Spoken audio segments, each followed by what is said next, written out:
We're going to start in about 3 minutes, please, if you could have a seat. All right, let's get started. My name is David Borden, and I'm the chair of the Lobster Board. Welcome to the January meeting of the Lobster Board. In terms of items on the agenda, we have an agenda that's been distributed. Are there any comments, additions, deletions to the agenda as circulated?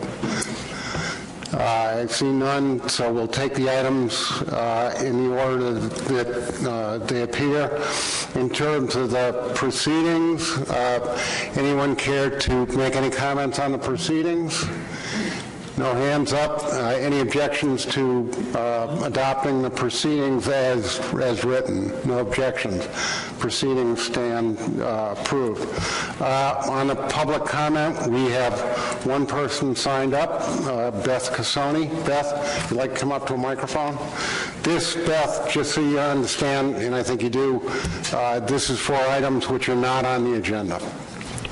Thank you, Mr. Chairman. Beth Cassoni, Executive Director for the Massachusetts Lobstermen's Association.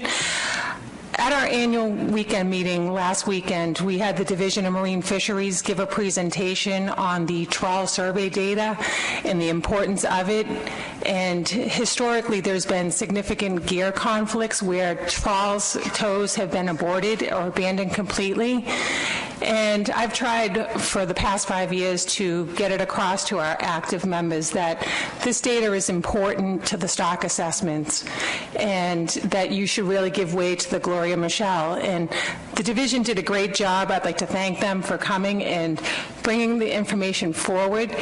And when they did, the numbers were quite staggering. Some of the sites had a 68% reduction. And when they saw those numbers of data being missed in the stock assessments, it was quite clear that they needed to move their gear. So we're hoping that the 2017 season will be better. And I would ask if the TC could look at historically how many sites have been abandoned in trawl surveys and the impacts to the stock assessments collectively, the Gulf of Maine, Southern New England, Georges Bank. Given the severity of the Southern New England stock, I think that information would be pertinent before any further action is taken. All right, thank you. Any comments on that suggestion? No hands up. Any objections to having the TC discuss that?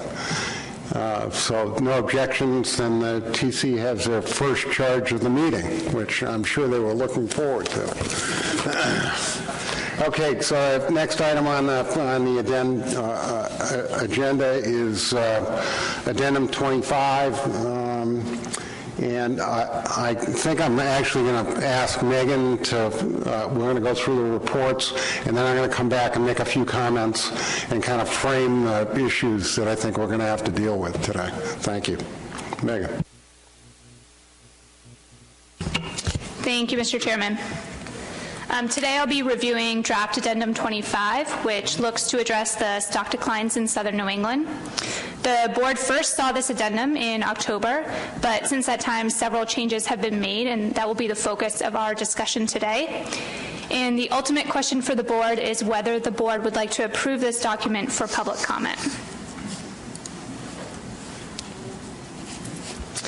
So just taking a step back and reminding ourselves of why we are working on this addendum. Addendum 25 was initiated in response to the 2015 stock assessment, which found that the southern New England stock is at record low abundance.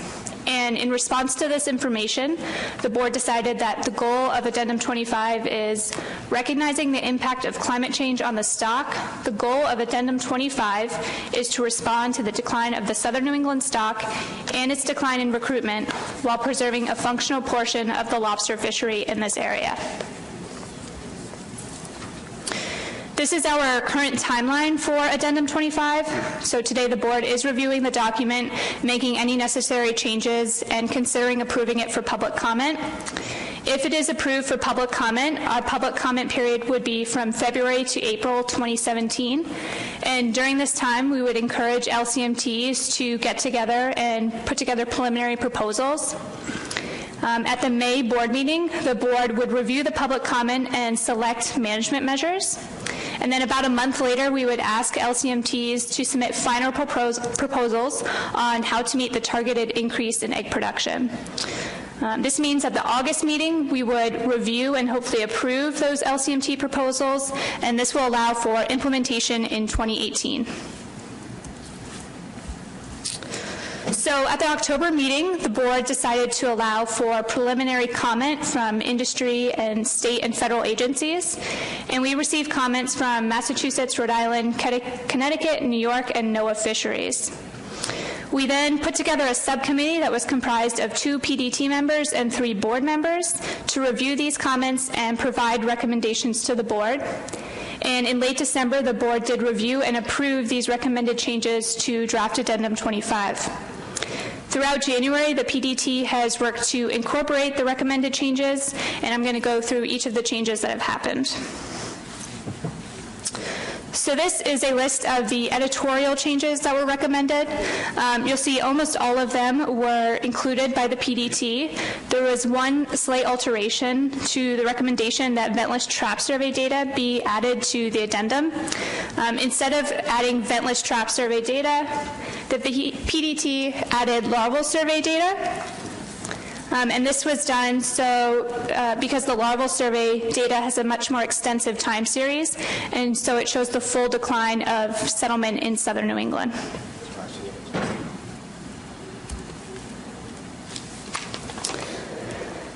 We also had several recommendations for additional management issues or management alternatives that should be added to the addendum. Anything with a green check mark next to it has been added by the PDT. There was only one issue which was not added by the PDT, and that was a recommendation to discuss the implementation of gauge size changes in relation to interstate commerce. The Commission received advice that this document should not include issues in relation to interstate commerce, and so the PDT followed that advice. You also see there's 2 issues that have a black squiggly line next to it.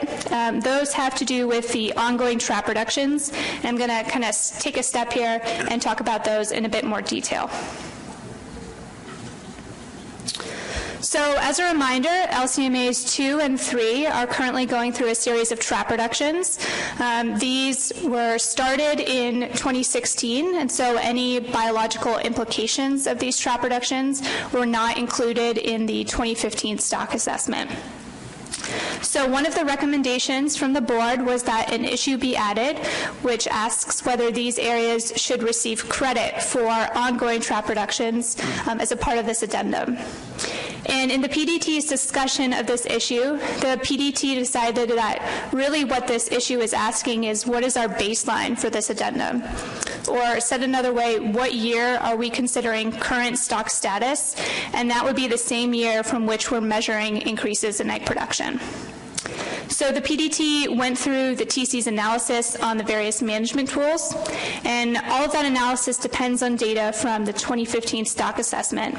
And the last year of data included in those analyses is 2014. So as a result, the PDT is proposing that 2014 serve as the baseline for Addendum 25. Action implemented after 2014, which produced measurable increases in egg production, counts towards the egg production target chosen by the board. If the board wants to use a different baseline or wants to exclude specific management tools from counting towards the egg production target, that needs to be specified to the PDT at this board meeting. There was also a recommendation to add an issue which would ask whether current trap reductions can be accelerated. And the intent of accelerating the trap reductions would be allow for LCMAs 2 and 3 to be able to take additional trap reductions and still meet the implementation deadline of this addendum.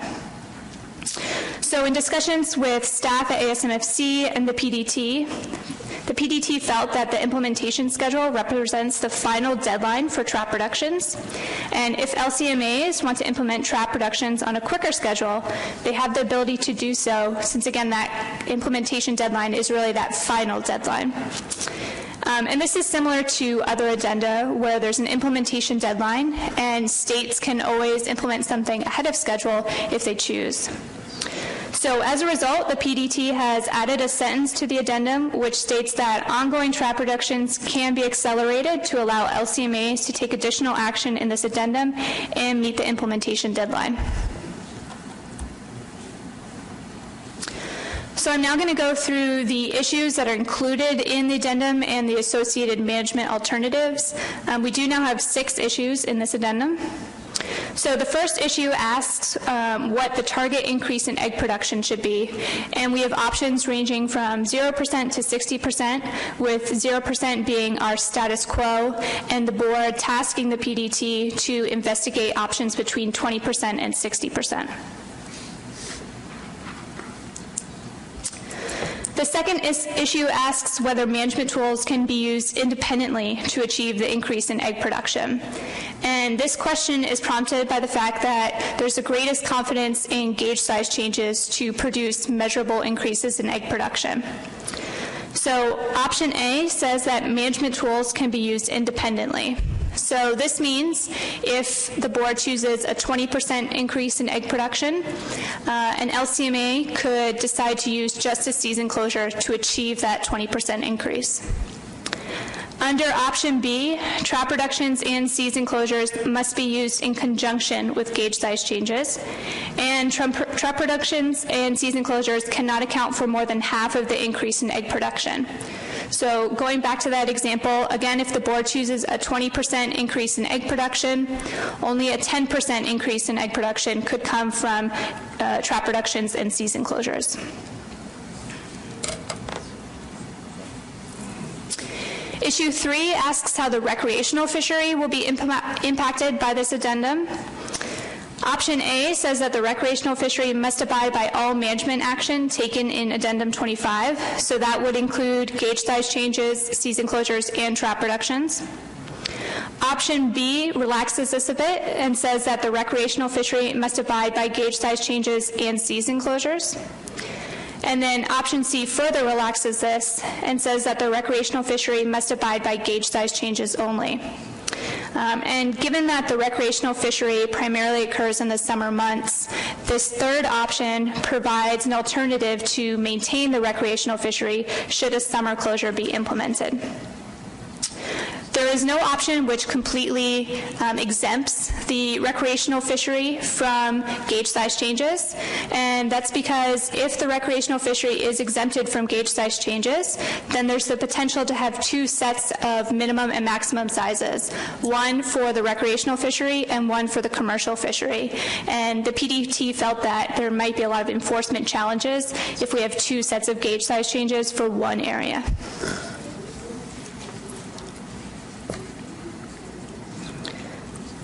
The fourth issue asks how season closures should be implemented as a result of this addendum.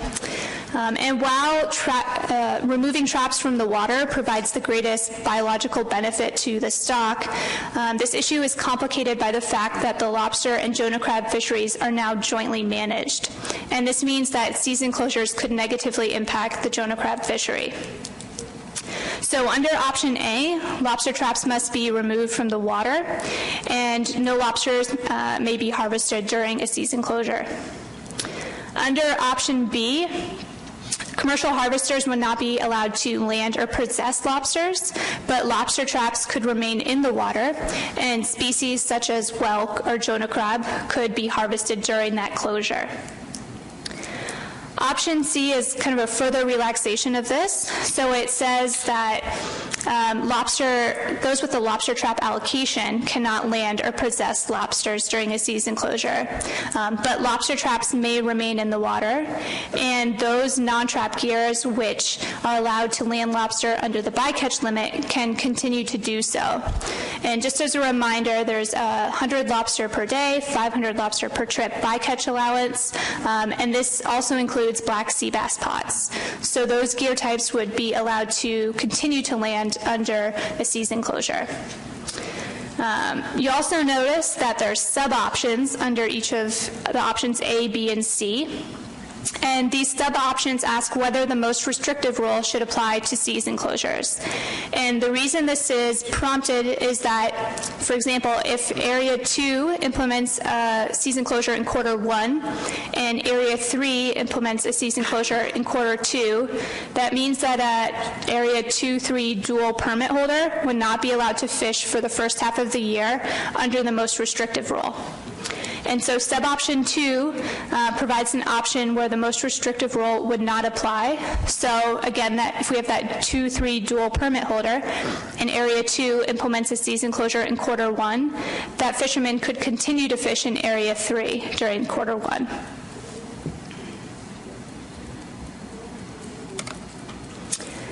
Our fifth issue asks about the standardization of regulations across LCMAs in southern New England.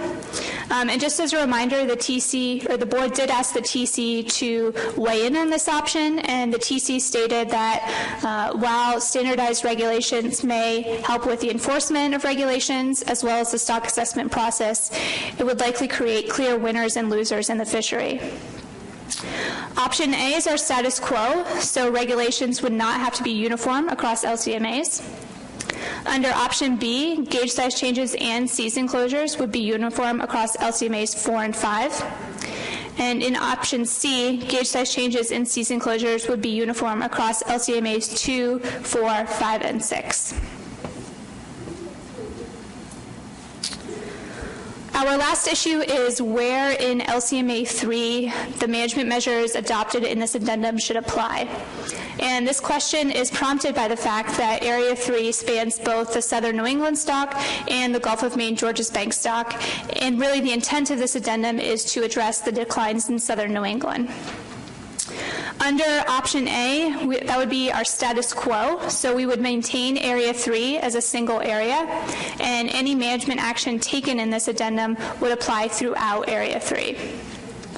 Options B and C provide an opportunity to split Area 3 along the 70 West line, and this is the line that divides the southern New England stock from the Gulf of Maine Georges Bank stock. Option B would allow for a one-time declaration by fishermen into either the southern New England or Gulf of Maine stock.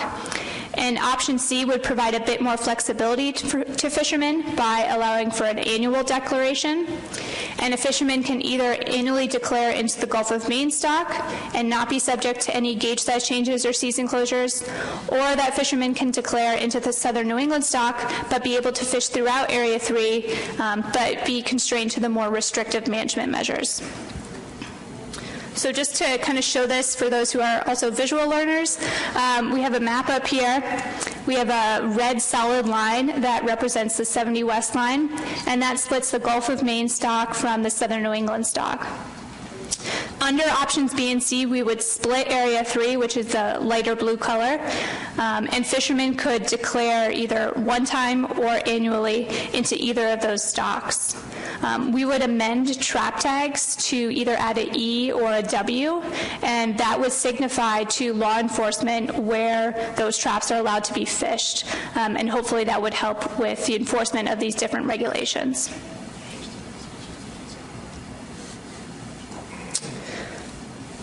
After the comment period, we also received 2 state proposals, and these are proposals that the board will need to address today. The first proposal was whether de minimis states should be exempt from management measures taken in Addendum 25. And just as a reminder, our current de minimis states are Delaware, Maryland, and Virginia. Under Option A, de minimis states must implement all management measures adopted under Addendum 25. Under Option B, de minimis states would be exempt from measures adopted in this document, but the states would have to meet the following criteria. They would have to close the lobster fishery in de minimis states to new entrants. They could only allow lobster permit holders of that state to land lobsters in that state, and then total lobster landings for that state could not accumulate to more than 40,000 pounds annually. We also received a proposal that proposes an Area 3 overlap. So this goes back to Issue 6, which asks where in Area 3 the management measures should be implemented. So under this proposal, we would add an Option D, Again, we would split Area 3 along the 70 West line, but we would have an overlap area, which is defined by 30 minutes on either side of the 70 West line. Fishermen could elect to fish in either the eastern or western portion of Area 3, but everyone would be allowed to fish in the overlap zone. And the intent of this proposal is to accommodate about a dozen fishermen who harvest lobsters on the Gulf of Maine, Georges Bank side of Area 3, but then cross over the 70 West line to harvest Jonah crab in that southern New England portion. So again, we have a map here for the visual learners. We have the dotted line, which represents our 70 West line, and then two solid lines, which represent about 30 minutes on each side of that. If a fisherman declares into the Gulf of Maine, Georges Bank portion, then that fisherman can fish in the eastern portion as well as the overlap zone. On the other side, if a fisherman declares into the southern New England portion, they could fish in the western portion and the overlap zone. So these are some of the questions that the board needs to address today. What year should serve as the baseline for this addendum? Should an issue which discusses an exemption for de minimis dates be added to the addendum? Should an option which proposes an overlap zone in Area 3 be added to the addendum? And should this document be approved for public comment?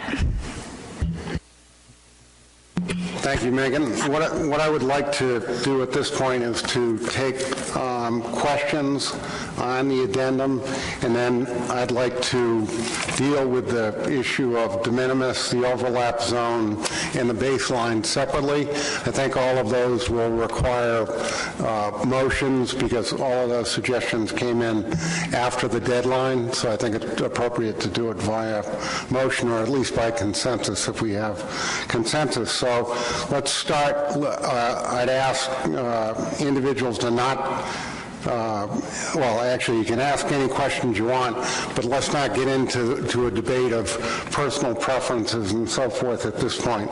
So questions on Megan's proposal. Dan McKernan. Yes, Megan.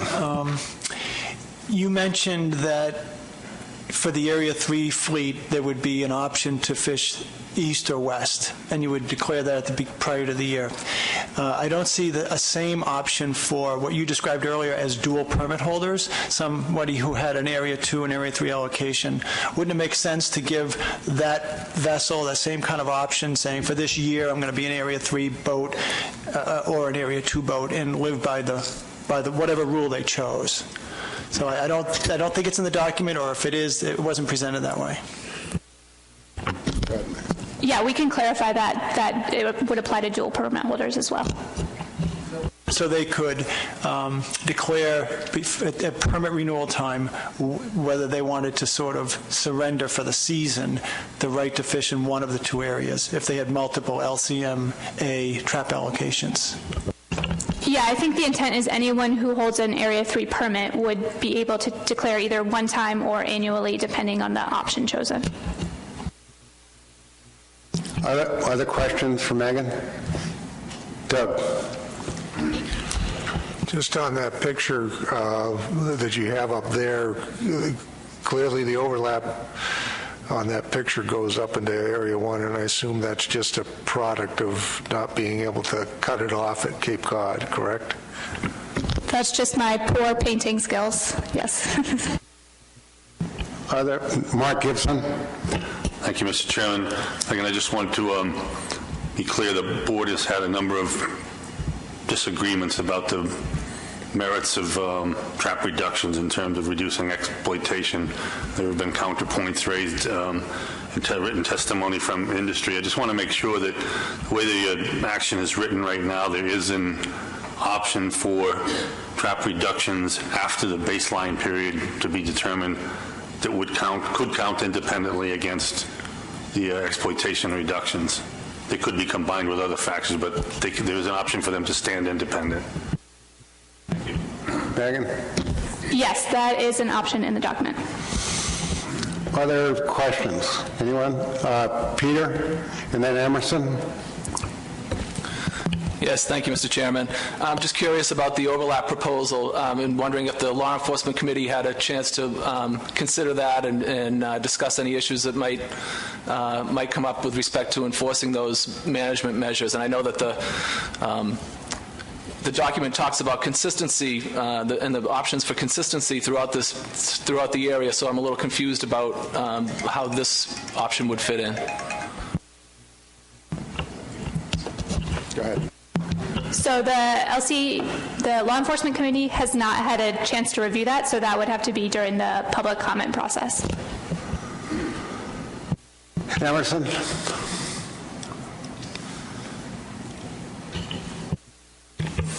Thank you, Mr. Chairman, and thank you for your presentation, Megan. I've got a couple of questions. One is I'm wondering how actual egg production is going to be determined going forward. That's my first question. Megan? Yeah, so I'm trying to flip to the page, but at the end of the addendum, it does talk about trying to measure the impacts or achievements, we'll say, of the addenda. So it's there. We will have to do it. So much of the TC analysis was looking at changes in exploitation and seeing how that relates to egg production. So I presume we would have to do it that way, but we can also look at some of the other surveys to see if it's an effective management tool. Yep, follow up on that. Yeah, well, that's what prompted my question, was reading that section on monitoring. So my question still is, how is actual egg production going to be determined going forward? Right, is that just going to be an output from a model? Or is there going to be some, what's the actual means of determining what egg production is? I believe it would be outputs from model. Other questions? I got a second Emerson, question, you get a Chairman? third bite of the apple. Go ahead. My other question related to Figure 2 in the document.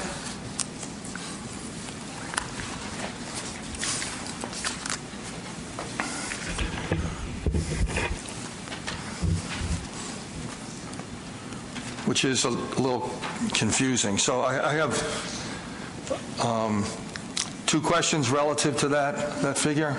The first question is, where are we currently? I'll say currently, whatever the latest year data that we have. Kind of where are we on that graphic? That's the first question. So we are, just to everyone knows what we're talking about, we're looking at the relationship between model-based spawning stock biomass and recruits. So we are at the bottom of that graph. There's an 11. That's where we are at now. But that's the last year of the assessment. That's where we were at. Okay, so we don't have anything more current than 2011 on that then. Okay. And then the second part of that is what I'm seeing on Figure 2 is that there really is no relationship between recruitment and spawning stock biomass or egg production. Is that correct? You're correct in the sense that spawning stock biomass has been fairly constant, but recruitment has dropped. Dan, do you want to Yes, respond? I think the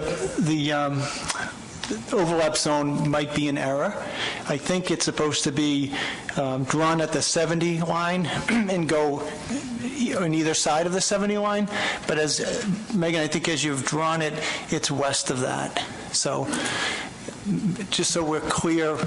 Yeah, my suggestion is the staff have the discretion. We know what the intent is. Okay. And so the staff will have the discretion to make the line in the correct spot. Anyone object with that?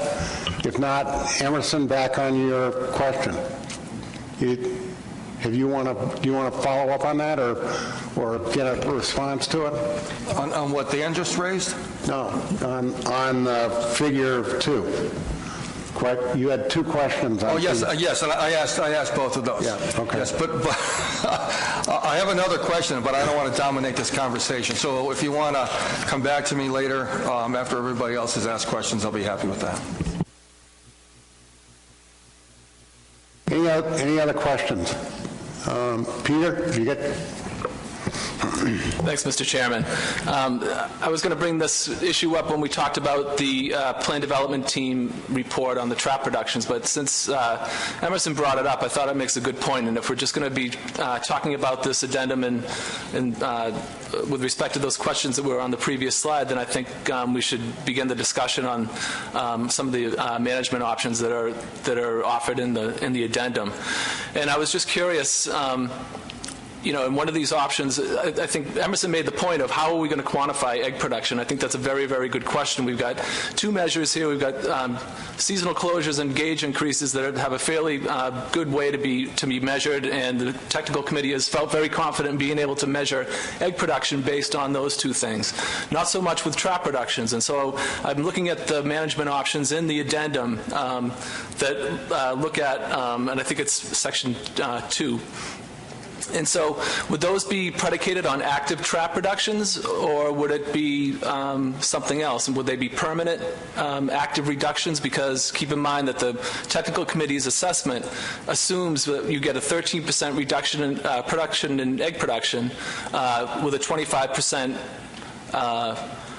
25% trap reduction if it's active traps that are taken out of the fishery. And we know that when those trap reductions are applied, at least in the last 2 years, a lot of that effort has been latent effort. So I'm just curious as to how that's going to be characterized. If we're actually going to be assigning numbers to trap reductions and these other measures that are going to have to add up ultimately to whatever egg production target we're choosing, we need to know what those numbers are. And right now, I don't see how we could measure trap reductions. That's a little bit of a statement as opposed to a question. Peter? So my question, I think I said it at the beginning, was how are these going to apply?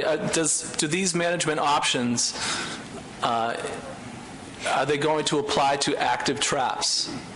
And is it going to assure that that active effort is not going to be replaced and that those reductions are going to be permanent? Megan?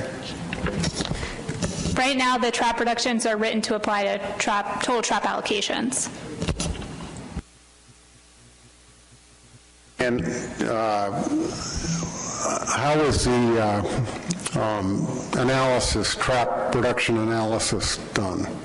Was that also done based on active or allocated traps? The analysis, if I understand it correctly from Burton, was looking at the relationship between changes in exploitation and the total traps allocated and trying to find a relationship between that. And so that's how they got to a change in exploitation and a change in egg production. So I guess the important point to answer your question, the analysis was done based on allocated traps.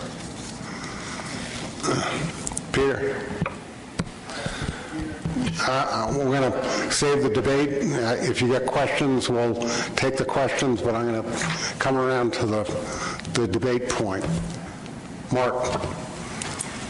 Thank you. Megan, has any analysis been done to determine if the traps or the permits that have been involved in a transfer were fished either in the year of the transfer or the previous year to help discern whether those traps are actually active or latent? I don't have a good answer to that question, so I'll say at this point I don't know of analysis that has done that, but we could try and investigate it. We got Richie White, then Dan. Thank you, Mr. Chairman. Megan, the PDT was not in consensus on their decision on trap reduction in relation to egg production. It would be helpful for me when this happens and we're provided with two different results, two different reports. It would be helpful for me to have a vote because if it's a 4-3 vote, then I would tend to weigh both those inputs equally. If it was a 7-1 vote, let's say, then I may weigh those quite differently than a 4-3 vote. So if you could help in that regard, that would be helpful to me. Thank you. Dan? The question is, would it be useful if the Commonwealth of Mass and, let's say, the state of Rhode Island that has data on these permit holders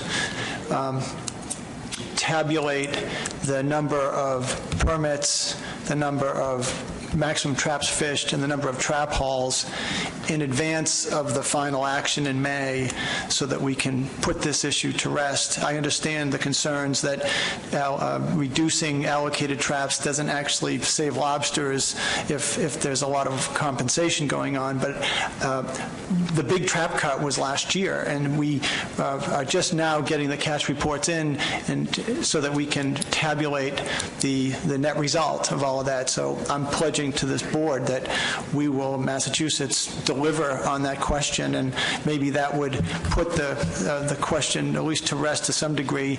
I understand the PDT and the TC speculating about what could happen, but I'll try to bring forward in advance of the next meeting that kind of a summary. Other questions? Okay, Emerson. Thank you, Mr. Chairman, for coming back around to me again. Megan, I have a question on Table 5. Relative to the discussion we just had about trap allocations. I was discussing those numbers for New York with New York's lobster biologist, and her numbers don't agree with what's in the table. So I would suggest that before this goes back out to the public, that you resolve those numbers for New York in that table, please. Can do. Thank you. Else? No hands up. Okay, so what I would like to do next is, before we get, I'm going to go back to Pete Burns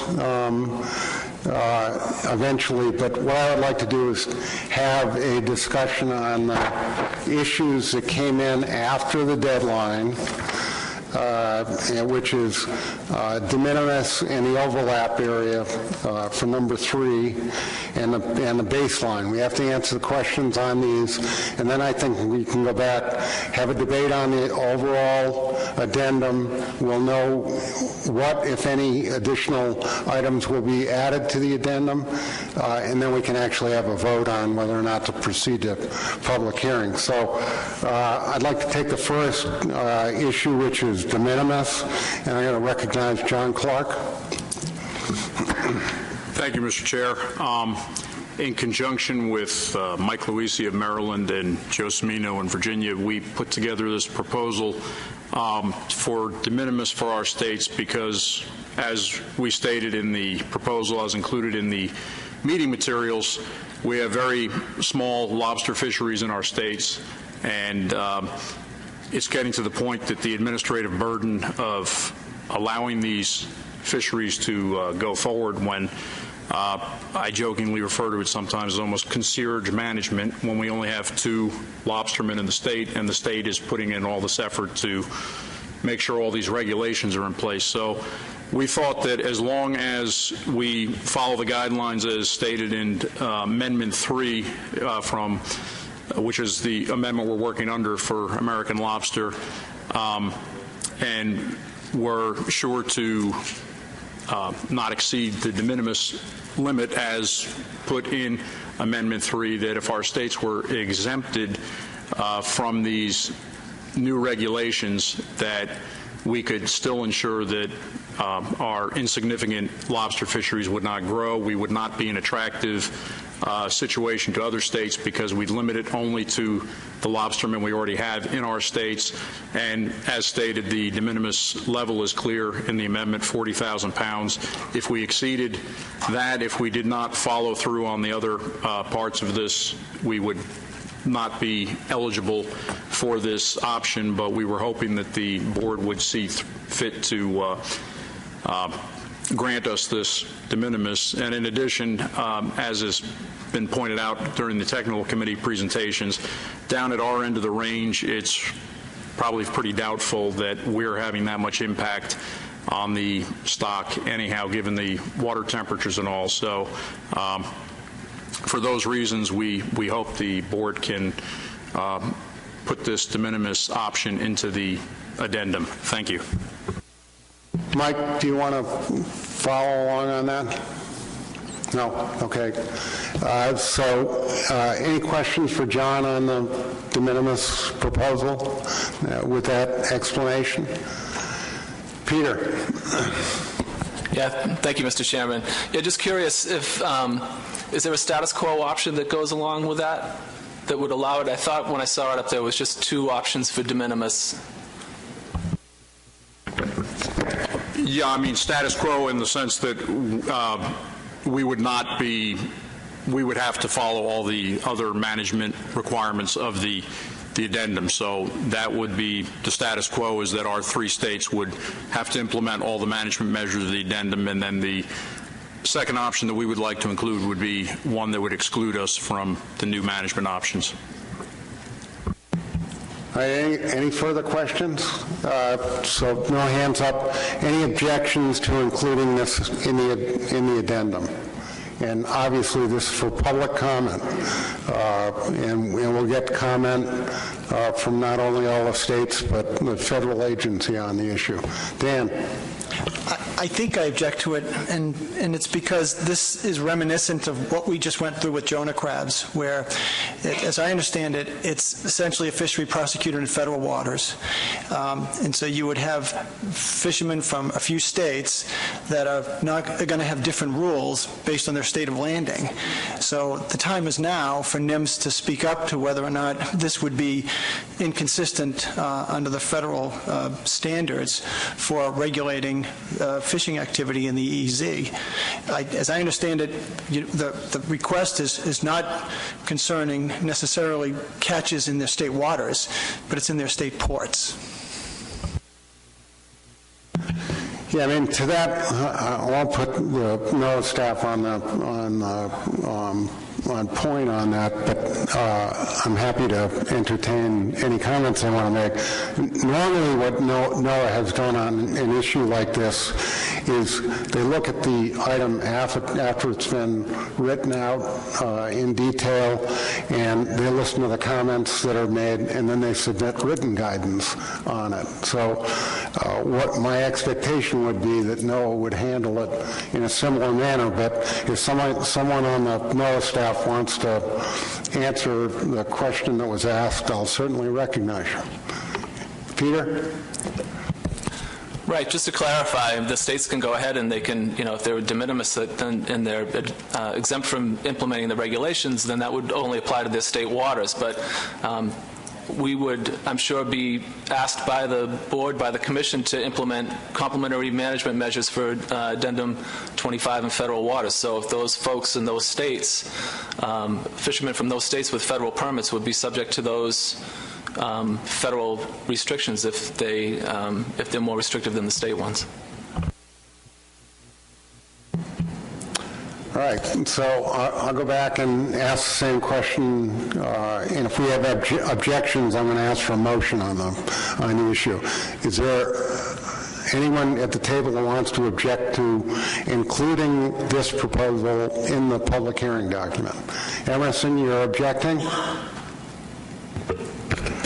Not directly, but as the discussion was going on here, I was looking for a table that had the landings for the states that are asking for de minimis status. And the only thing I could find is, I've lost it since in the discussion, but it had landings for southern New England, there we go, by state, from Massachusetts, Rhode Island, Connecticut, New York, and then New Jersey and south. I think it would be helpful that if this option is included in the document, that the table 2 be expanded to show what the landings are for these states that are asking for de minimis status. So if that request can be accommodated, then I won't object to this request. Go ahead. So the issue is, Emerson, that the landings from those 3 states are confidential. So I could add those 3 states together and separate out New Jersey, but I cannot say in the document what Maryland's landings are, for example. That's fine. All right, so I'll ask third time, are there any objections? Craig? Thank you, Mr. Chairman. So I guess I'm just trying to be clear on this de minimis status in these two states. Is it driven by a bycatch, or are these targeted species? John, you want to respond to that, please? It's both. It's they have lobster permits, but they're also catching them as bycatch and black sea bass pots. And is there anything else, Mike? I think it's just those two fisheries. Dan? Yeah, I would just ask the three state proponents for this de minimis request to repeat on the record that if it won't apply to the federal permit holders, is it still worth going forward with? Craig, did you have your hand up to follow up on that? I apologize. Please, no, that's all right. Thank you. So when I think about bycatch, I think primarily about species caught in a net that you probably can't release or shouldn't release. They're going to be dead discards or something like that. In this case, these animals are alive, and I don't know where recruitment's going to start to build from. I couldn't tell you if it's going to be off the coast of a southern state or off the coast of the Gulf of Maine, but right now we seem to have a spawning biomass that stays fairly consistent and have continue downward spiral of recruitment. And so I guess my question would be, if it's going to be a de minimis status, why wouldn't they just be released to the ocean? Otherwise, maybe the burden of tracking all that would be sufficient to have the agency say, look, it's not enough for us to do it, so we're going to close that fishery. I think most of us that are dealing with some of the requirements of any of these selections are going to be facing some tough choices. So I guess that's my only comment on de minimis. Right, I think we've got enough of a divergent view here, so we need a motion. John? Well, in that case, I would move that the addendum include the proposal for de minimis status from Delaware, Maryland, Virginia as included in the meeting materials. I have a second. Second, Mike? Discussion. Any discussion on it? Joe? Thank you, Mr. Chair. I just wanted to make one comment or address something that was just said, and that's some of the options that seem to be going forward as far as seasonal closures also would be including an option where bycatch fisheries are still allowed to retain lobster. So I don't see that as a difference, although I don't dispute anything that was said in that. Richie? Thank you, Mr. Chairman. So I guess from what Peter said, then, this would be de minimis for state water fishery. Is that a correct assumption? I don't believe that's the intent from the maker of the motion, but John, clarify that if I'm incorrect. Well, no, that was not the intent. Was de minimis for the lobster fishery, which these guys are pursuing in both. I understand the federal waters issue is definitely a complication here. I was just going by the wording in the amendment that being that this is a joint plan, federal and state, I thought because of the state component of this, that this could be done without causing huge problems here. But obviously, that's something that will be obviously evaluated here. And if that is the case, that it would not apply at all in federal waters, that would create make it less attractive, although, as Joe pointed out, there is the bycatch component to the black sea bass fishery. Any other comments on this? Adam?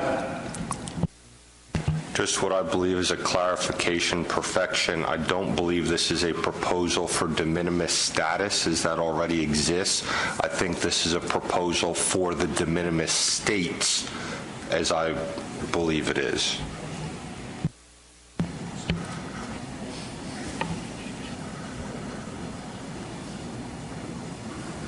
John, is that what the intent is?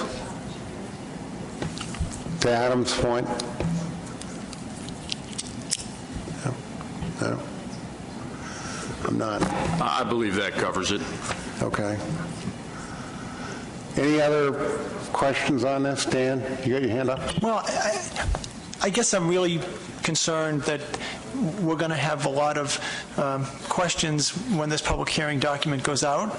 And if I hold a public hearing in Massachusetts and fishermen from Massachusetts ask me what this means for those states to be de minimis, I guess I would fall back on Peter Burns's likely answer. So there's a lack of clarity, or I guess I'm really shocked this is going forward without really clarifying that it would not apply to federal permit holders if the federal government enacts complementary measures on its permit holders. Maybe if the document says that, I'll be a little more comfortable. Any other comments? Mike. Thank you, Mr. Chairman. So, in thinking through this, I also share the concern based on what Peter mentioned about federal waters. I think when John and Joe and I talked about this, we were thinking that in federal waters that the provisions would not apply to our state licensed permit holders. However, after hearing where this might go in federal waters, so I'm going to support it at this point because I think it could be more defined in the document, and we obviously have some questions about how this would work. So, I'd like to see it stay in the document and be developed so that at the end of when it's time to make a final decision, we'll have all that information in front of us. Thanks. Anyone else who hasn't commented? No hands up. You ready for a vote on this? You want a 1-minute caucus? 1-minute caucus. Right, you ready for the vote? All those in favor of the motion to include de minimis status in the addendum signify by raising your right hand. 1, 2, 3, 4, 5, 6. 6 in favor. Opposed? 1, 2. 2 opposed? Any no votes? Any abstentions? 1 abstention. Motion carries. Next item on the agenda is the overlap zone. Mark, would you like to comment on this? And I'd note, while Mark is doing that, Grant Moore, who's the chair of the LCMT3, is here, and I may ask him to comment on it since he and David Spencer collaborated on the development of this. Mark.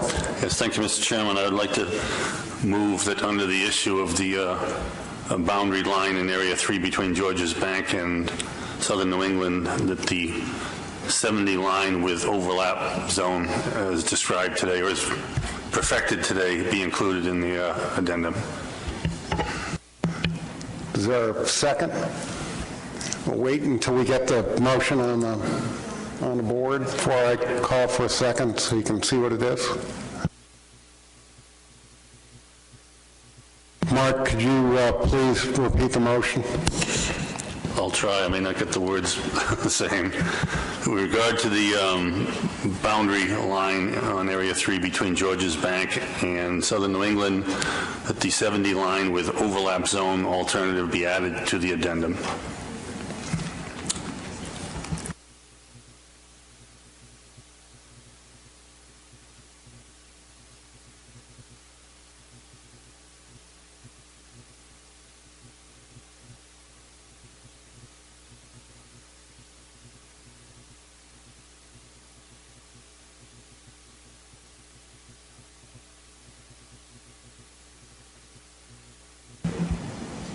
All right, is there a second on that motion?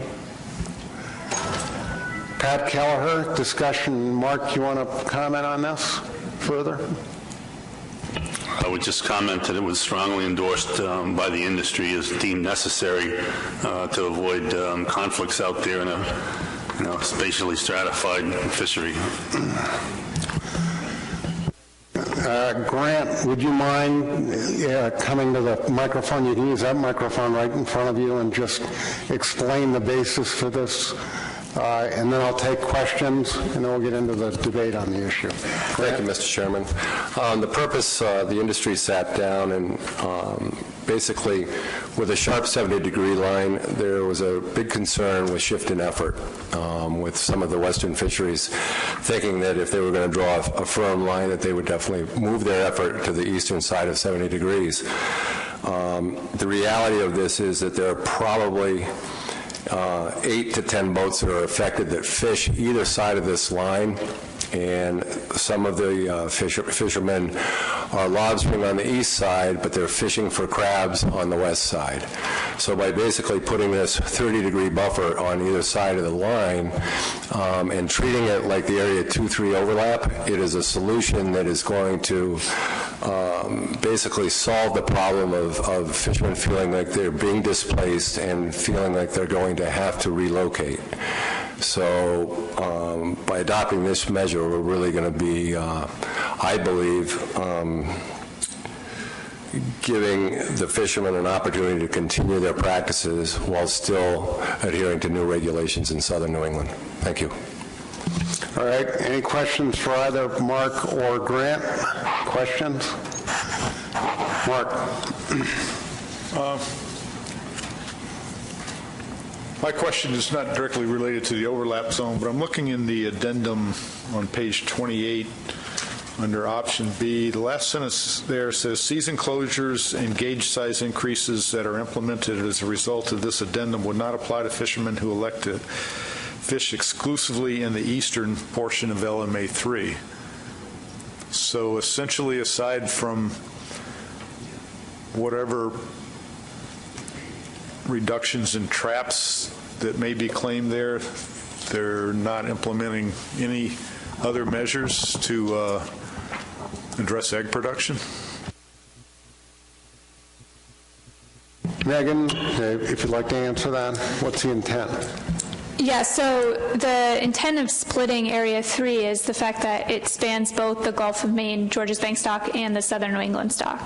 And the intent of this addendum is to address the Southern New England stock's decline. And so the reason we would propose these splits is so that those fishermen who exclusively fish in the Gulf of Maine, Georges Bank portion of Area 3 would be less impacted by this addendum. So through that sentence, they would not be subject to any gauge size changes or season closures implemented as a result of this addendum. Mark, follow up. So even though a big chunk of Area 3 East lies south of a latitude that where southern New England starts, that those measures still wouldn't apply? The line was drawn based on the biological stock boundaries.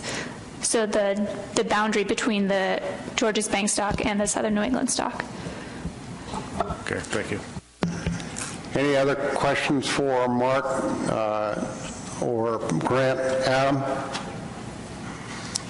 So the original options in the document for the LCMA 3 split contemplated a one-time versus an annual declaration. As I read the Rhode Island proposal, that included only an annual declaration. Is there any merit for having both options, both an annual and one-time declaration, or we're talking about with the overlap area that will only provide an annual declaration and the overlap would not be a one-time declaration option? Megan? My understanding from the proposal is that the overlap zone, the fishermen would declare annually or could declare annually into either the Gulf of Maine, Georges Bank, or the Southern New England stock. If the board would like to see an option with that proposal that also does a one-time declaration, we can add that, but we would need board direction to do so.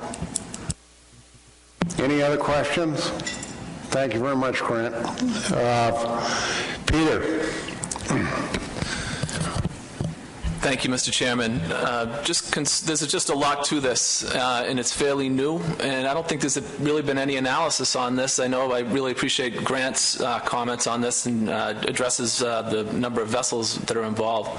But I guess I'm just curious about the enforcement on this and whether or not the Law Enforcement Committee possibly could look into this between now and the May meeting if we were to add this into the document to give an idea of whether the measures that we're going to possibly implement to help the southern New England stock would be somehow diminished or compromised by something like this. To that point, Peter, it was my original intent to have the Law Enforcement Committee review the draft addendum before this meeting. It would have been highly desirable to have their comments on a number of these provisions, but it simply wasn't possible. So, at least from my perspective, I think this entire document has to go to the Law Enforcement Committee and get comments from them on all the proposals. Further discussion on this? Any discussion? Anyone object to including this proposal in the addendum? No objections, so it's included in the addendum. The next issue, and this is the last one that Megan raised, was the baseline for the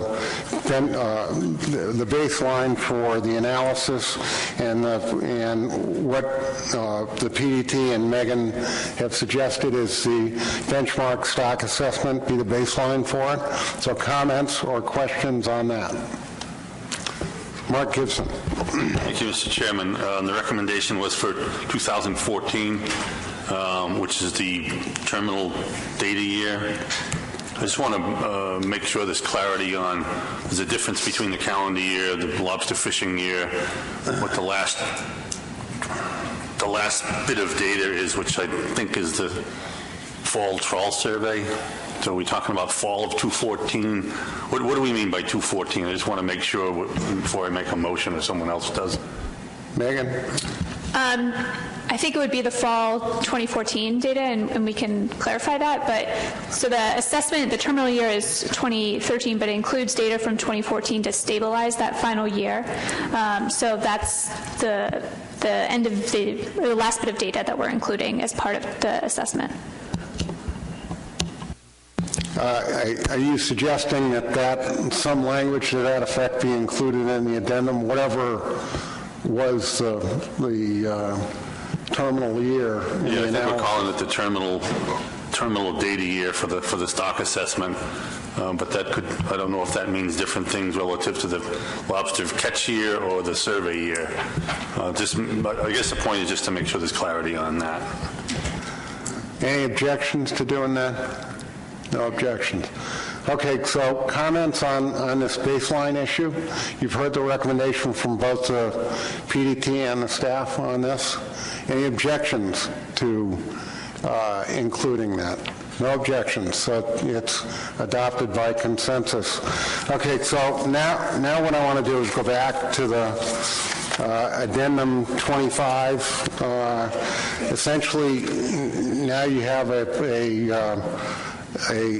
written addendum before you. We've added items to the addendum by consensus generally, and I think we're up to the point where we need to get on with a discussion of that Pete Burns was raising about certain issues that he wanted to get into.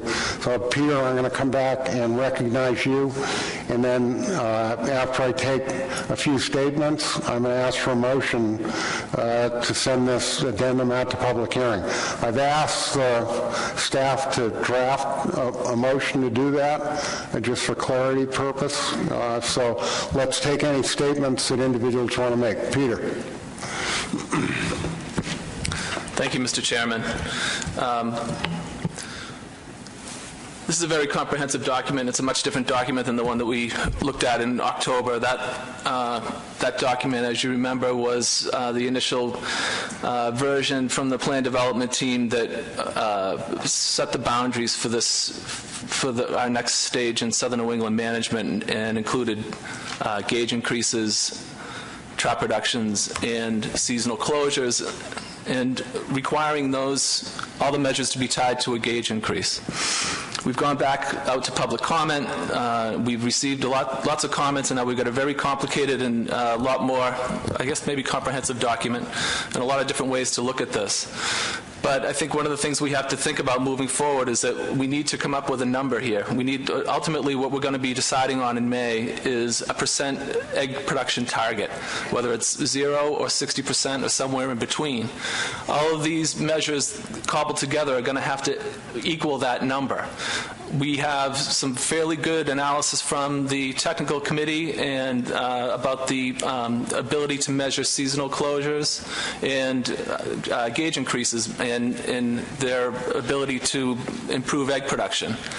But with trap reductions, there's a real disconnect there, because the analysis that we have is predicated on active traps being removed from the fishery. And we know that the way that we've allocated traps, that's been mostly active, latent traps that have been removed from the fishery. So I think that needs to be addressed here somewhere in the document, that I think certainly we can give credit where credit's due. If we're looking for credit between 2014 and now for what we've gotten for trap reductions, that's fine, but I don't think we have any way to quantify that. And so I think it's misleading to the public if we allow them to consider trap reductions as an egg production tool, only to not really be able to quantify that and attribute those credits toward whatever egg production goals we come up with. So I'd like the board to address that, or maybe Megan or somebody in the PDT could address it. The TC could address it, to see how these management measures going forward that are in here can actually meet the egg production goals as stated. Any other comments on the addendum? Mark Gibson. Yes, I just want to speak to this trap reduction issue for the record.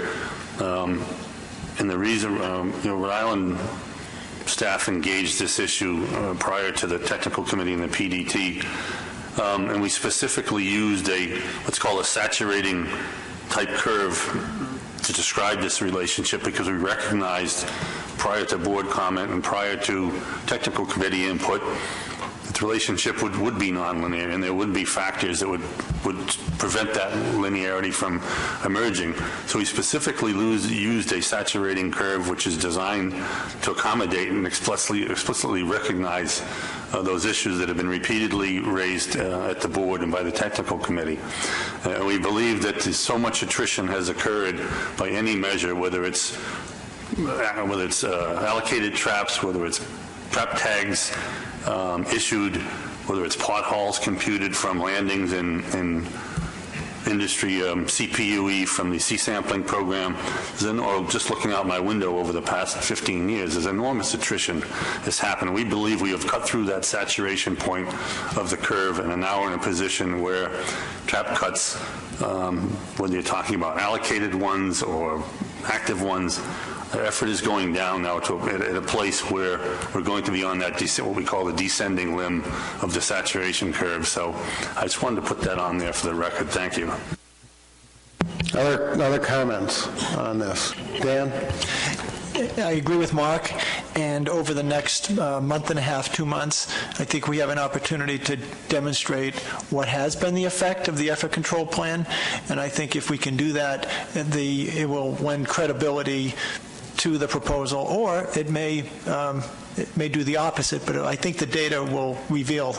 The data is important to look at, and I pledge to bring that data forward as soon as possible. Other comments? Mark. Thank you, Mr. Chairman. I appreciate the comments by Dan and Mark. I know that a lot of people have contemplated both sides of this issue, and I would like to certainly see some analysis related to the saturation curve that Mark talks about, But I'd specifically like to see some analysis or indication that indicates or leads credence to the idea that a lot of the reduction seen in areas 2 and 3 has been active and not latent traps. I think, especially, to get credit for reductions that have taken place to date, since the baseline that we just established or proposed, I think we really need to see that kind of analysis to be fair about the equitability of all these options that we're considering. So. Any other comments here? Peter? Yeah, thank you, Mr. Chairman. That was an interesting comment about the saturation curve, and I was just curious if the TC had a chance to look at that and whether the TC can give us an indication of how we can measure any trap productions that have already taken place as far as egg production is concerned.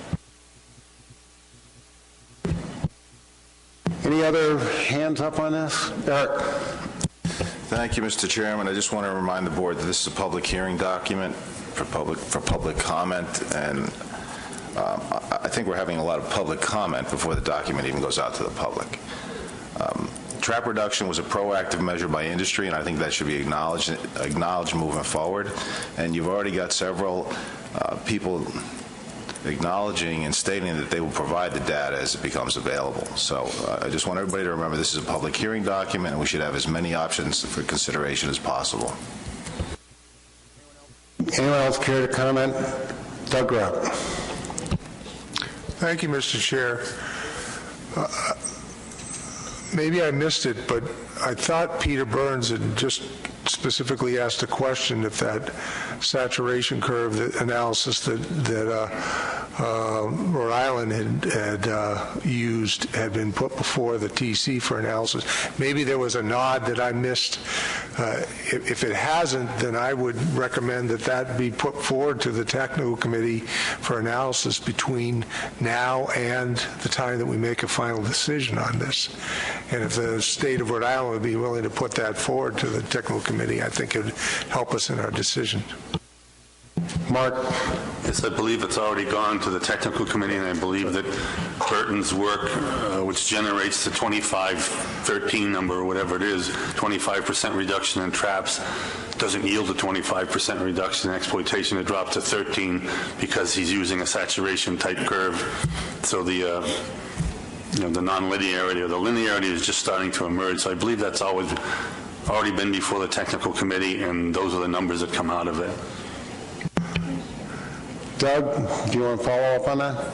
No, if it's been before the technical committee, that's fine, but I think it's something that, as long as we can, when the technical committee provides their input on this, hopefully they can put forward their opinion based on the analysis. Anyone else care to offer a comment or another comment? Peter? Yes, thank you, Mr. Chairman. Given the, first of all, I want to address Mr. Reed's comment, and I appreciate his understanding of the debate we're having here, and I really am in favor of a document that has a lot of comprehensive options going out for public comment, and so I'm not trying to delay that. But I think this is a concern because there's a lot of different interpretations, it seems, on what's happened with this technical committee analysis. So if we could have something that could come before the board prior to the review of this, with the technical committee could look at this and maybe clarify this issue. We've got a divided plan development team on this. Frankly, the way that we're interpreting this at NOAA Fisheries, the way that this addendum is written right now, there's a possibility that measures could come forward after we've approved this from the LCMTs that really don't meet the goals and objectives of this addendum, which is to increase egg production. Because some of these trap reductions, if they come in on their own, is the sole way to make these egg production goals.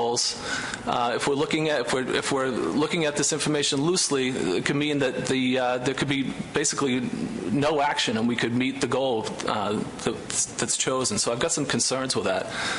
So I'd appreciate it if we could get some kind of clarification there, or I know we sent the TC back to the drawing board a lot of different times, but maybe this is a time that we can try to wrap this up, because as I said, I still don't have an answer on how we're going to quantify or enumerate trap reductions, and this document is not clear on that. Any other comments that haven't been made? I think we're ready for motion, so my suggestion would be to have someone make a motion to approve this addendum for public hearing as modified by the discussion today. Someone care to make that as a motion? Dan McKernan, is there a second? Eric Reed. Any discussion on the motion?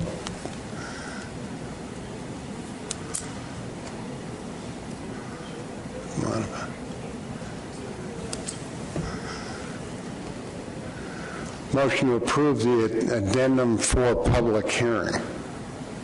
Yep. Peter? Thank you, Mr. Chairman. I'd like to add an option into the document.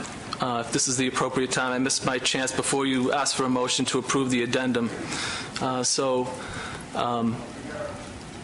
Motion on the table, so if you want to make a motion to amend, you certainly will. Happy to do that. I could do that. That's fine. So it would be a motion to amend to approve draft addendum 25 for public comment and include option C under the management measures. I think it's section 2.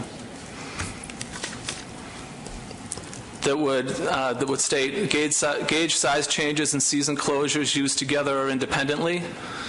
Gauge size changes and season closures may be paired or used independently to achieve the targeted increase in egg production.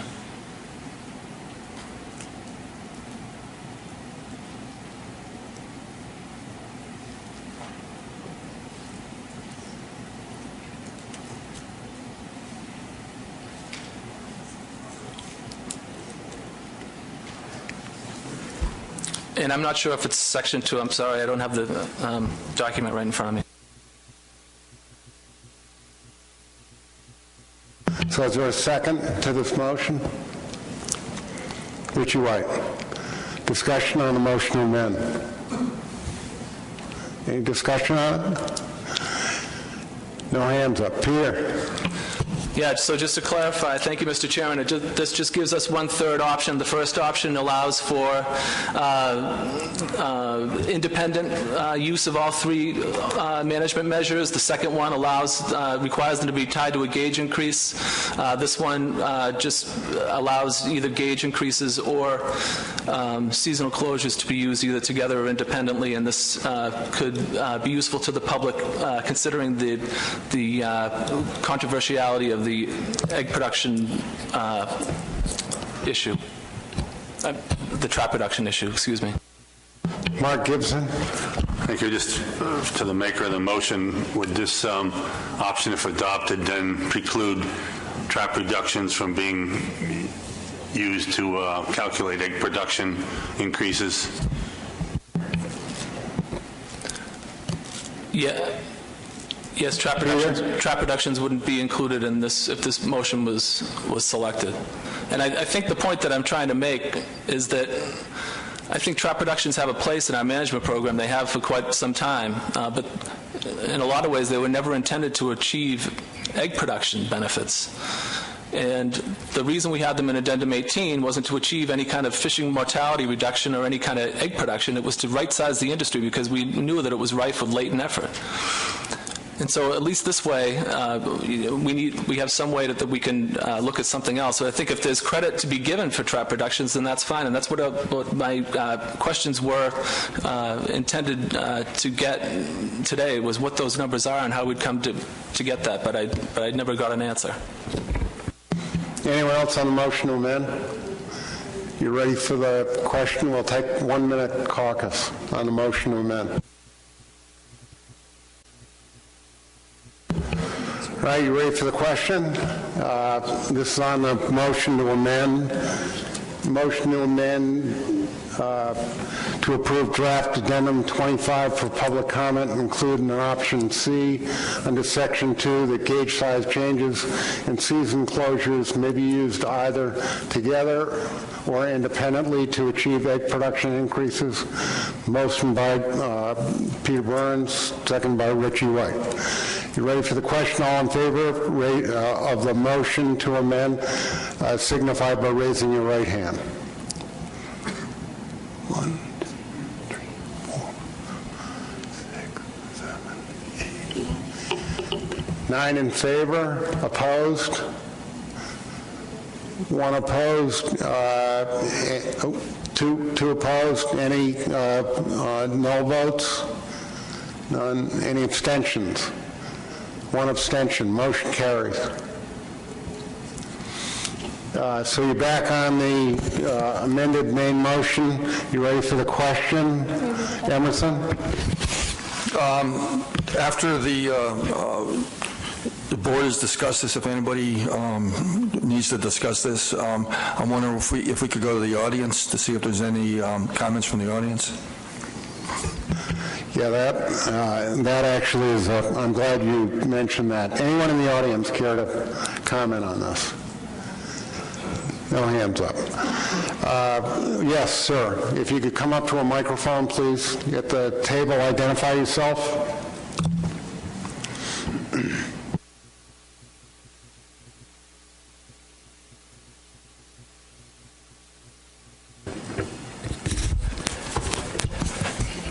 My name is George Dahl. I'm here on behalf of the Long Island Sound Lobstermen's Association.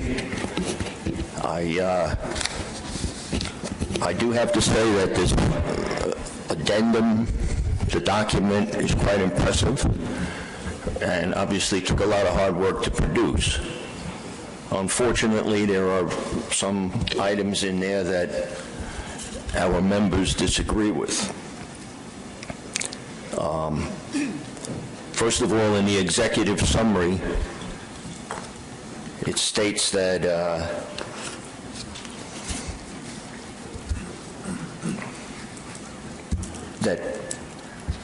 the poor condition of the stock is due to environmental conditions and fishing mortality.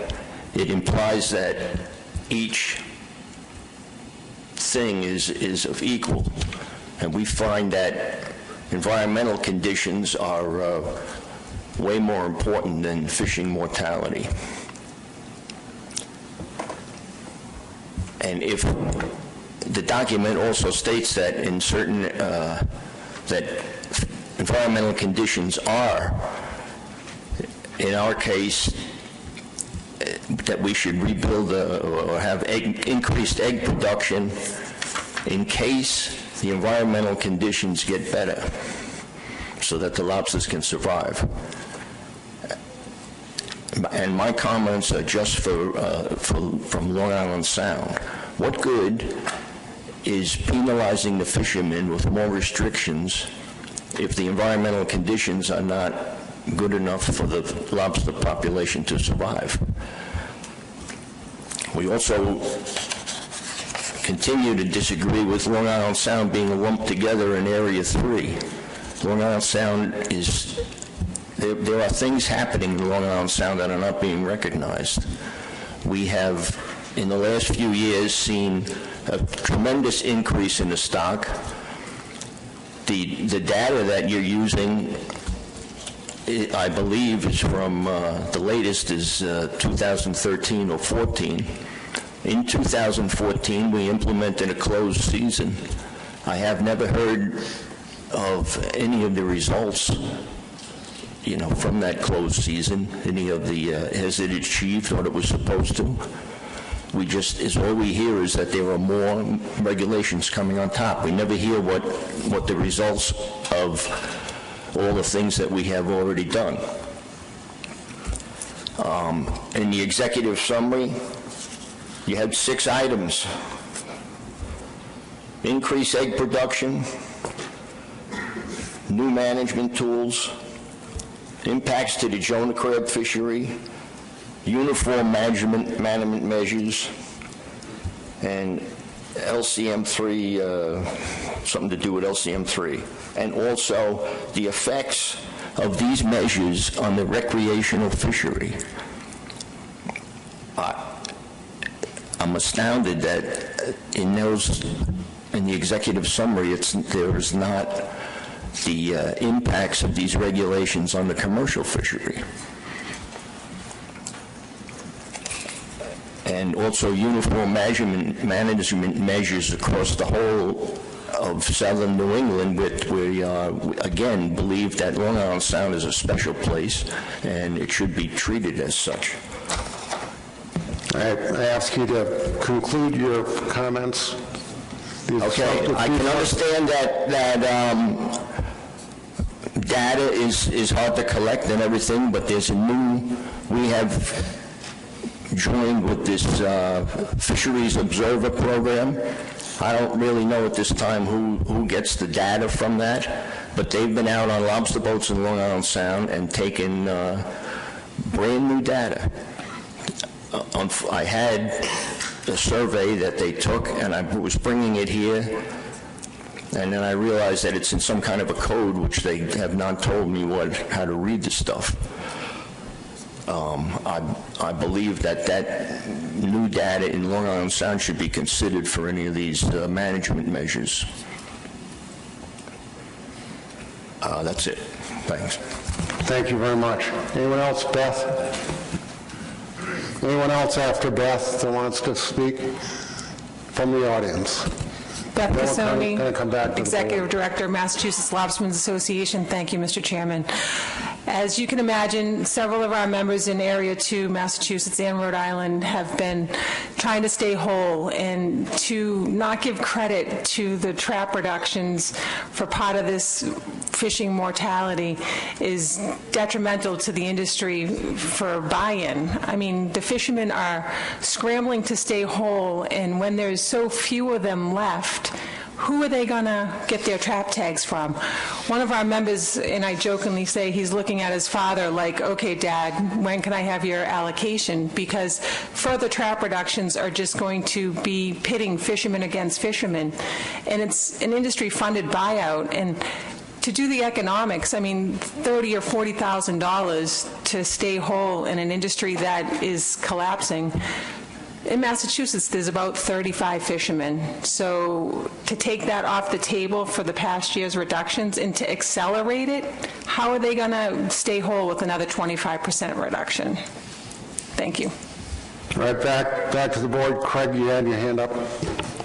Thank you, Mr. Chairman. I'm wondering whether, with this action having just been taken, is it in any way conflicting with option 2A in the document that we voted to take out to hearing? Or are they separate? So nothing has been approved to take out for hearing yet. That'll be kind of the next vote here. But 2A and 2C, I do not believe are conflicting because they're different options.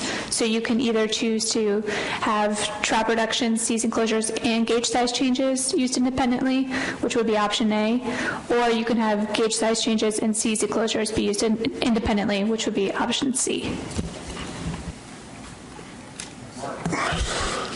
Just to be clear with what Craig was trying to get at, so if ultimately option C were chosen, that would infer or imply that trap reductions had to be used either in conjunction with a gauge increase or a season closure. Is that correct? I believe the intent of the motion, but maybe I'll look to Peter Burns, is that trap reductions would not be used, but Pete, maybe you can clarify that. Right. Thank you, Megan. Thank you, Mr. Chairman.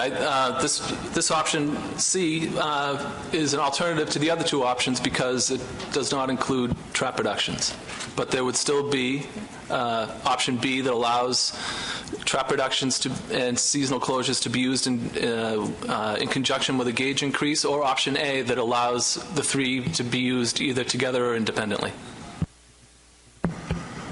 So my interpretation, all you're doing is adding another option to the document, not taking any of the options out.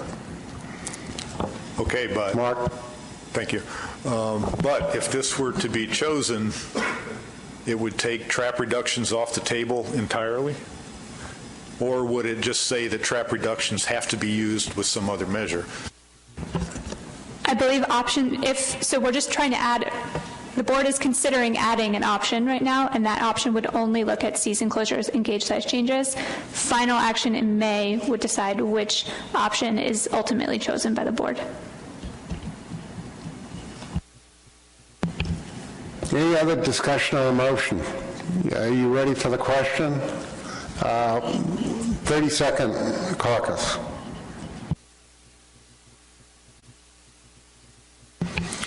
Are you ready for the motion? I have to go find the end of my microphone. All those in favor of the motion on the board signify by raising your right hand.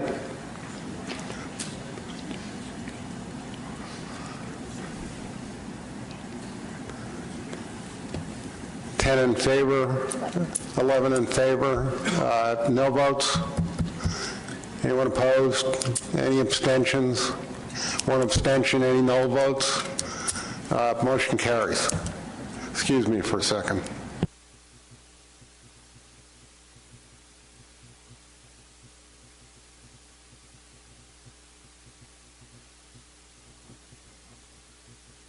Oh.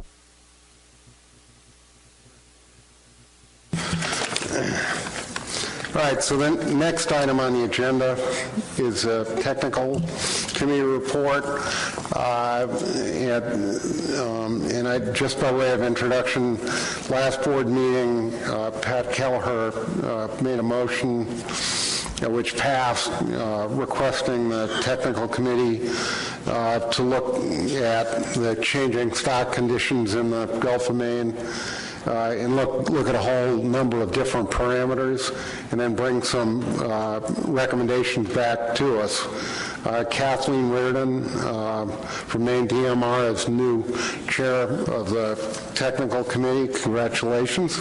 And she's going to give a report, and then at the end of the report, what I want to do is discuss how to handle this issue, and I'm going to tell you right up front what the recommendations are. One would be to initiate an addendum today or at the May meeting, and the second, I think, alternative for the board to consider would be to form a small subcommittee and bring a recommendation back to the next meeting, a written recommendation back to the next meeting. So those are the questions I'm going to ask you after we listen to Kathleen, take questions on her presentation, and then we'll go back and try to answer those two preferences. So, Kathleen, welcome. And congratulations. Thank you, Mr. Chairman. So this will be the report on the Gulf of Maine, Georges Bank that the TC put together over the last couple months. Just to review, last spring the board made the motion for the technical committee to shift our focus to the Gulf of Maine to determine baselines, recent research, and data gaps for the Gulf of Maine and Georges Bank in relation to the lobster population. We were tasked with some specific questions. They were to determine what we know about connectivity between Canada, Gulf of Maine, and Georges Bank, if there had been changes for size distribution of egg-bearing females, if there had been changes in the Gulf of Maine currents and how they could potentially impact larval supply, what has been the stock recruitment relationship in Gulf of Maine and Georges Bank, and what are the current research holes and how would we prioritize them, and what could the benefits be for harmonizing biological management measures that are currently competing. And finally, could we develop a traffic light analysis as a potential control rule? So as a review of where we stand after the 2015 stock assessment, Gulf of Maine and Georges Bank were combined as one stock.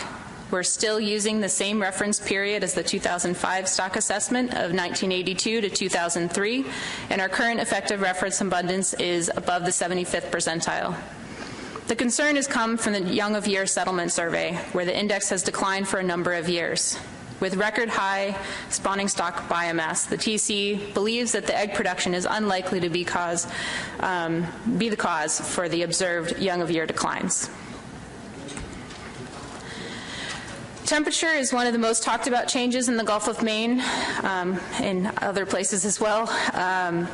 Looking at this long-term data set of sea surface temperature from Boothbay Harbor in Maine, you can see that there have been more years since 2000 with days above 20 degrees Celsius than the previous 100 years.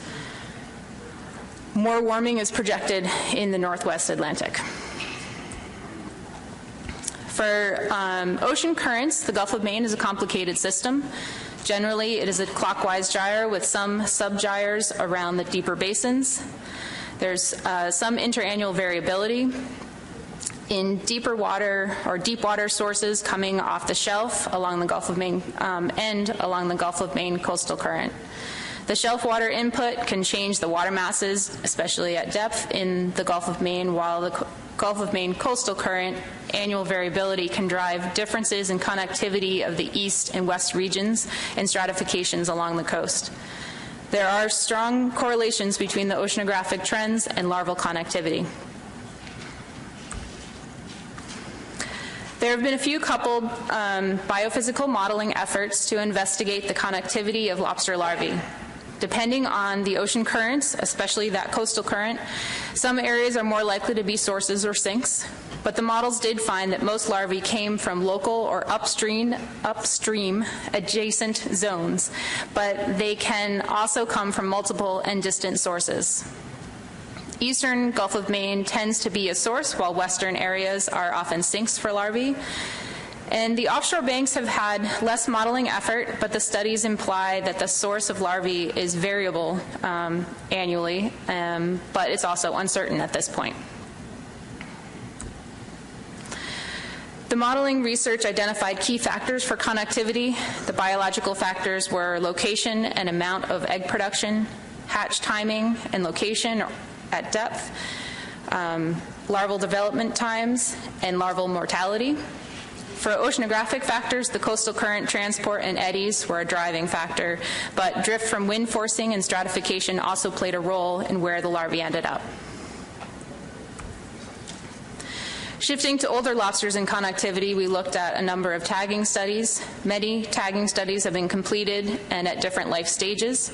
The research shows that movement depends on life stage. The smaller lobsters don't move as much, while the mature reproductive lobsters can migrate long distances, often seasonally and likely associated with thermal regulation.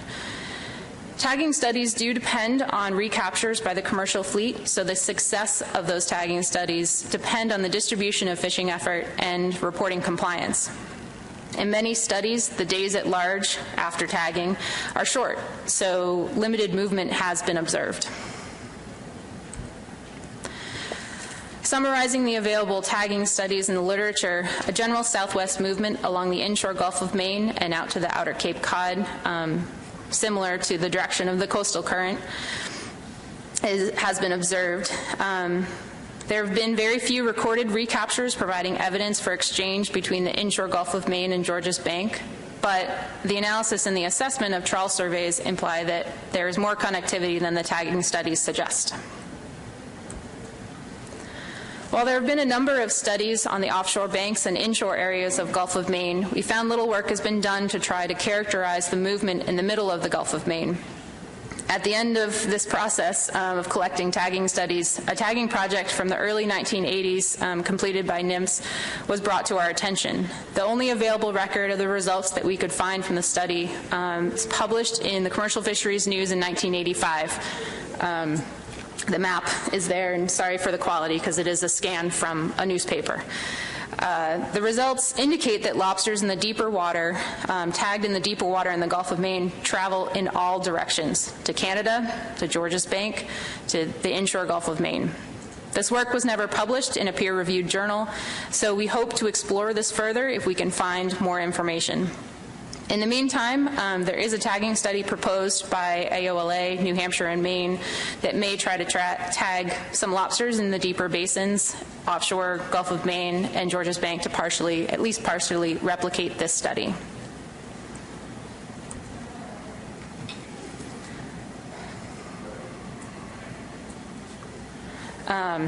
Moving on to looking at changes within the reproductive component of the lobster population. Possible changes in size and maturity has been an ongoing question as the assessment is using parameters determined in the 1980s and 90s. For this initial investigation, we focused on data from the commercial sea sampling programs from the states and size classes below the minimum gauge. We found the proportion of small egg-bearing females has been increasing in all statistical areas in the Gulf of Maine, for which we have data, especially in the 76 to 80 millimeter size class, and especially in 513 and 514 in the western areas. The figure shows a line for each size class and the proportion over time. The change indicates a decrease in the size at 50% maturity and warrants further research. While the decrease in size at maturity would imply greater egg production, we did find that there may be changes in larval abundance. The New Hampshire Seabrook Nuclear Station has been monitoring larval abundance every year since 1988. Larval abundance is not necessarily straightforward or easy to interpret, but the index from this monitoring project indicates there has been an increase in stage 1 larvae, confirming the high egg production, but they've also observed a decrease in stage 4 larvae, especially in the last few years. This lines up with the young of year settlement index declines, and at this point we do not know why these declines are being observed, but could be possible changes in hatch timing, transport, also could be limits of food supply, as it has been noted in the literature that the zooplankton in the Gulf of Maine has also declined. Unfortunately, there are few larval abundance surveys available in the Gulf of Maine, but the TC is hoping to examine this further. Using the data we did have available, we were able to look at hatch timing using our commercial sea sampling programs and found that while comparing the time period before 2009 to after, the hatch is occurring up to 1 month earlier in all statistical areas. This is a big biological change that needs more investigation to determine the implications for the population.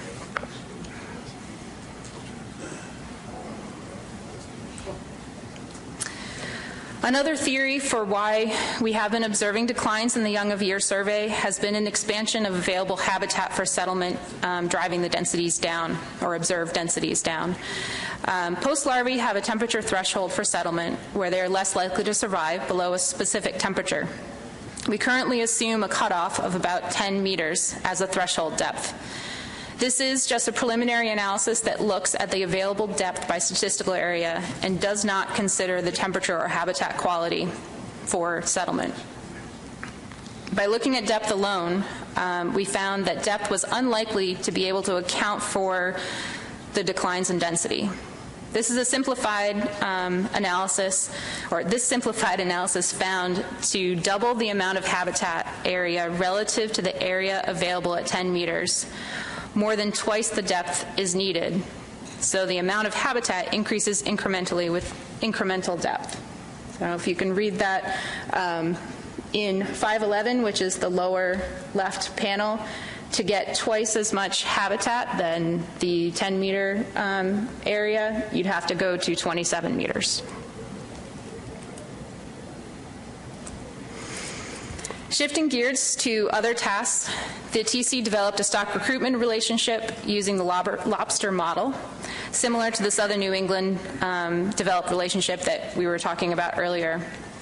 Each point represents 6 to 8 years of surveys and landings from multiple sources, so the points at the end of the time series have less data to stabilize them and should be interpreted with caution. I'll focus on the lower smooth plots in the slide. In both stocks, starting in the early 1980s, there seemed to be a linear relationship between recruitment and the spawning stock biomass. As the spawning stock biomass increased, recruitment increased. That changed for Southern New England around 1991, where the spawning stock biomass was still increasing and the recruitment was decreasing. Then after 1997, the spawning stock biomass was decreasing, but the recruitment stayed the same.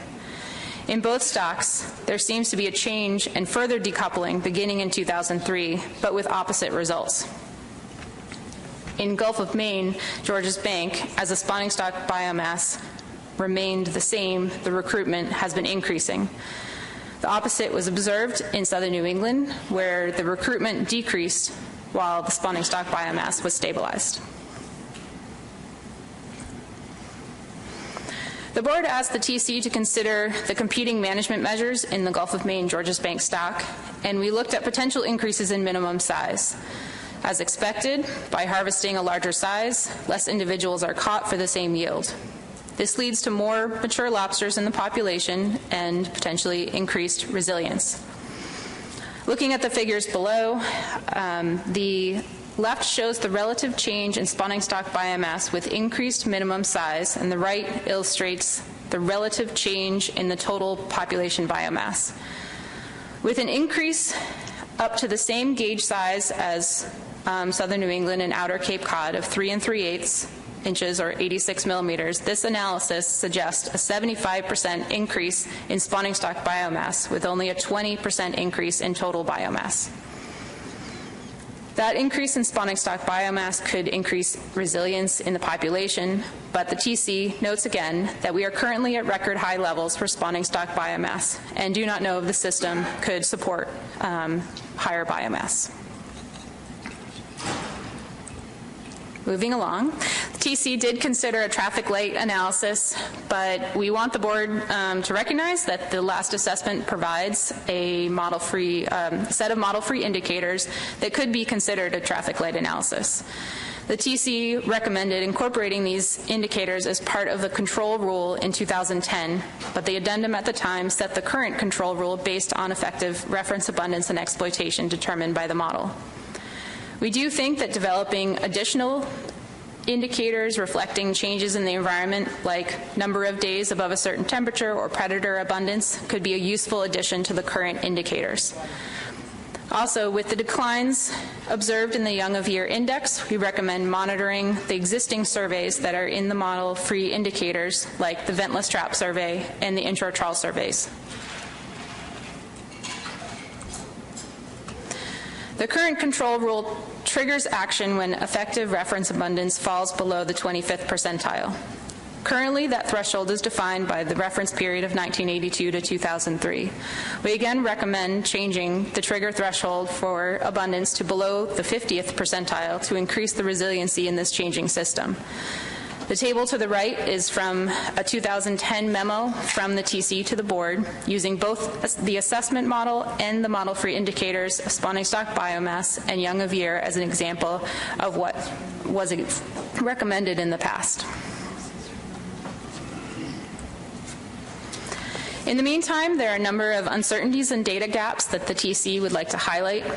There are some current research projects that address components of these, but we recommend further research on updating parameters for maturity, growth, and age, understanding natural mortality and how it could be changing or change in the future, generally the environmental influence on the life stages of lobster, better understanding of mating and reproductive success, stock connectivity, especially between Gulf of Maine, Georges Bank, and Canada, and better fishery-dependent data about discards, effort, and landings with higher spatial resolution, especially in the offshore areas. Thank you for your time, and I will attempt to answer any questions or bring them back to the technical committee if I cannot. Thank you. Questions for Kathleen? Any questions? No questions. Okay, Pat Kelleher.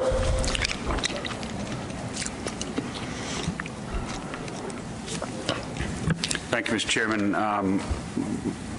I mostly just wanted to thank Kathleen and the TC for all the work they put into this. There's a lot of work, obviously, and a lot of analysis that went on here, so I appreciate the effort that the TC put in to bring this report forward. Mr. Chairman, I did have a lot of questions, but as I developed my list of questions, what came to light was one of your suggestions that you made earlier as far as a path forward.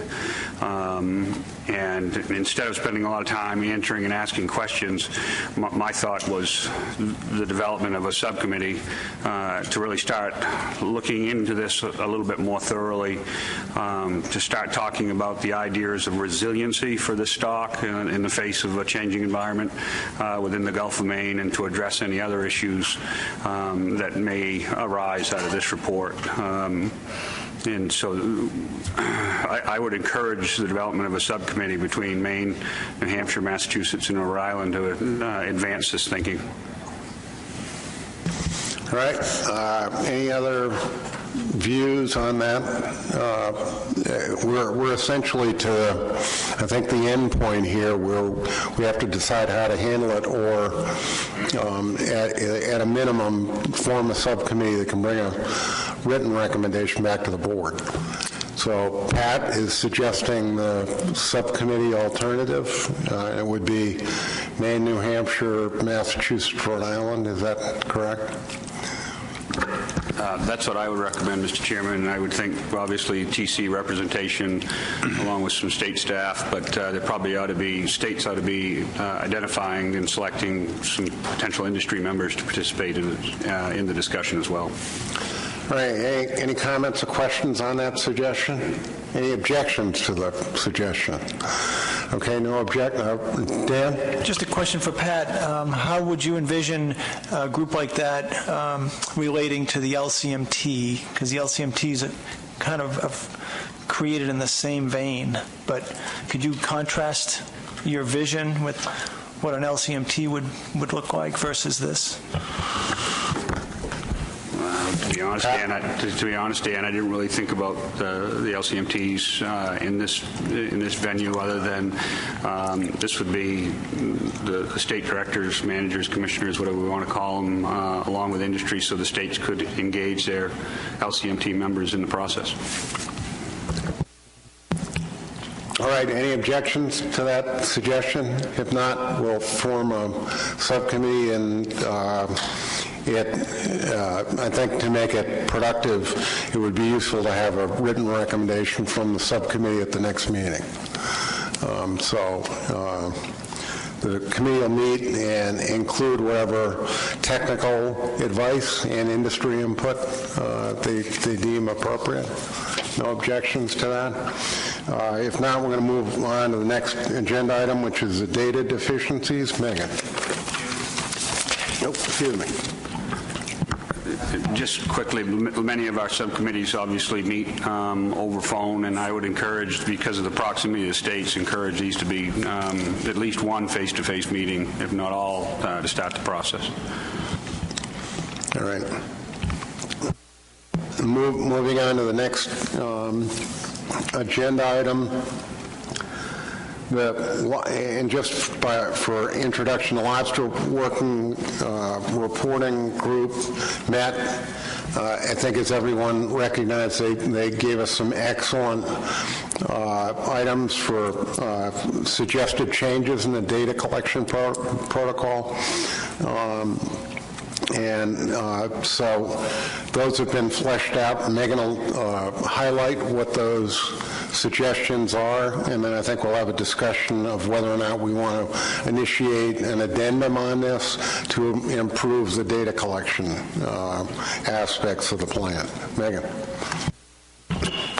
Thank you, Mr. Chairman. So I'm just going to briefly highlight some of the recommendations from the reporting work group, which met in September 2016. And just to kind of set the stage, this discussion on reporting started after a TC report highlighted some of the data deficiencies in the lobster fishery, particularly offshore. And then subsequent to that, a series of management actions have taken place. So we've had the National Monument, we have the ongoing Deep Sea Coral Amendment, offshore wind projects. All of these have kind of highlighted that improved data with greater spatial resolution is needed to respond to these growing management issues. So this is a table of the recommendations from the reporting work group. It's split up into short-term, intermediate, and long-term recommendations. The two short-term recommendations were that Maine's 10% harvester reporting only include active commercial harvesters. Right now it also includes non-commercial harvesters. There was also a recommendation to define inshore versus nearshore versus offshore, as we don't have consistent definitions for these three areas. Moving to the intermediate recommendations, there was a recommendation to require a statistically valid sample of harvester reporting. The TC is working on that analysis, and we hope to have that to you guys in a coming board meeting, but work on that is ongoing. Another recommendation was to add data components to harvester reporting, so things like soak time, trap hauls, LCMA. Some of the states are collecting this information, but it's not uniform across the states, and this data would help provide greater effort data in the lobster fishery. The third intermediate recommendation was to further delineate the statistical areas and harvester reports as a way to provide greater spatial resolution to the lobster fishery. And then we had 3 long-term recommendations. The first was to establish an electronic swipe card system, and some of the benefits of this are quick linking of harvester and dealer reports, pre-programmed fisherman information. The second recommendation was to incorporate VMS on lobster vessels to again get at the spatial resolution of the lobster fishery. And then the third recommendation was to create an electronic fixed gear VTR for all federal permit holders. This would help get at some of the more specific data needs of fixed gears as opposed to all gears in general.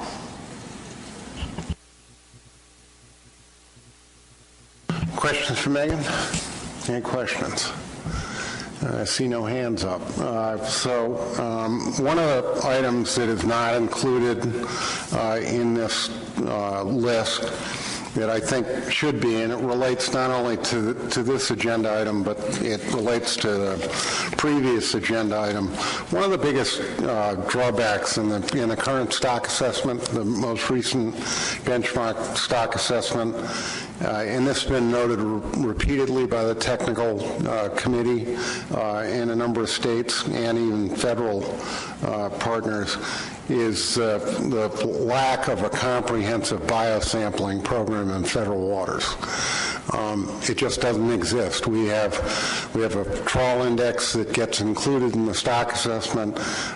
We have some other sampling from fixed gear, some observer coverage, but there really isn't a comprehensive program that spans all of federal waters.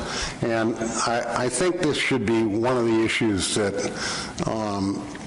we should seek some guidance from the technical committee on, and then, in fact, based on whatever they give us for a recommendation, possibly factor that into this addendum. So one of the things I'm seeking some comment on is whether or not the board members think that we should ask the technical committee basically to come back to us with a recommendation for a comprehensive statistically valid sampling program in federal waters, and then factor that into the data collection program.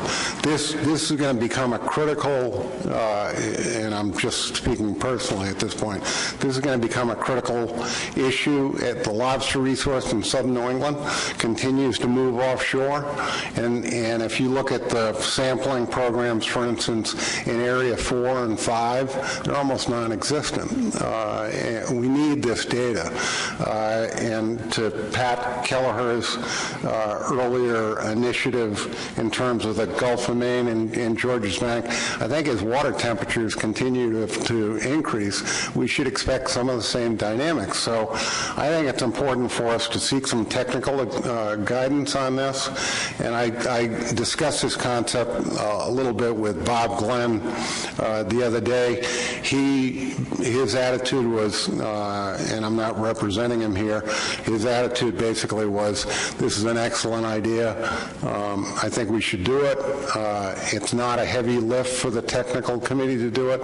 They know where the deficiencies are in the stock assessment, and so all I'm suggesting is that whatever action we take in terms of the data deficiencies, that we basically seek the guidance of the technical committee to flesh out a sampling program for federal waters.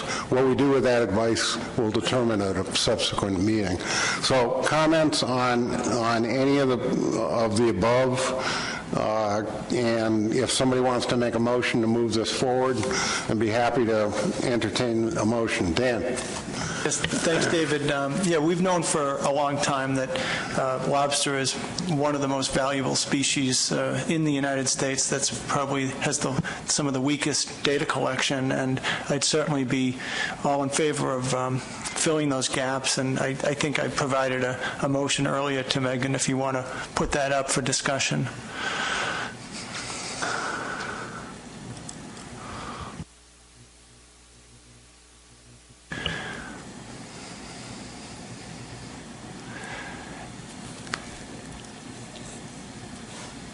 The motion, would you like me to read it, David, at this time?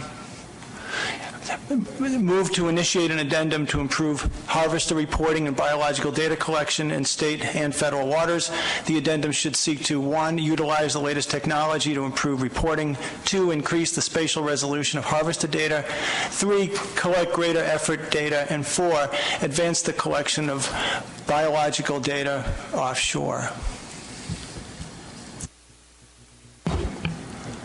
Is it second? Yes. Steve Train. Discussion on the motion. Doug Rowe.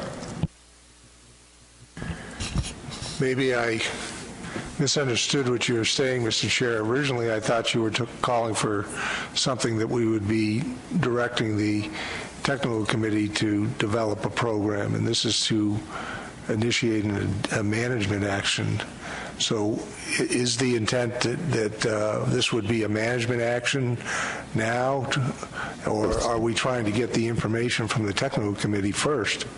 I think the reason it's a little bit confusing is we already have a written recommendation from the working group on specific proposals, and my suggestion was to just add tasking to the technical committee to give us that input, and then we would consider whether or not we wanted to fold that into the FMP or addendum. Yeah. You clear on that, Doug? So we're initiating an addendum, and then we may add stuff to it depending on what the technical committee That's correct. is happening. And this would clearly involve our federal partners, and they have responded to some of our requests in the past for this type of a program.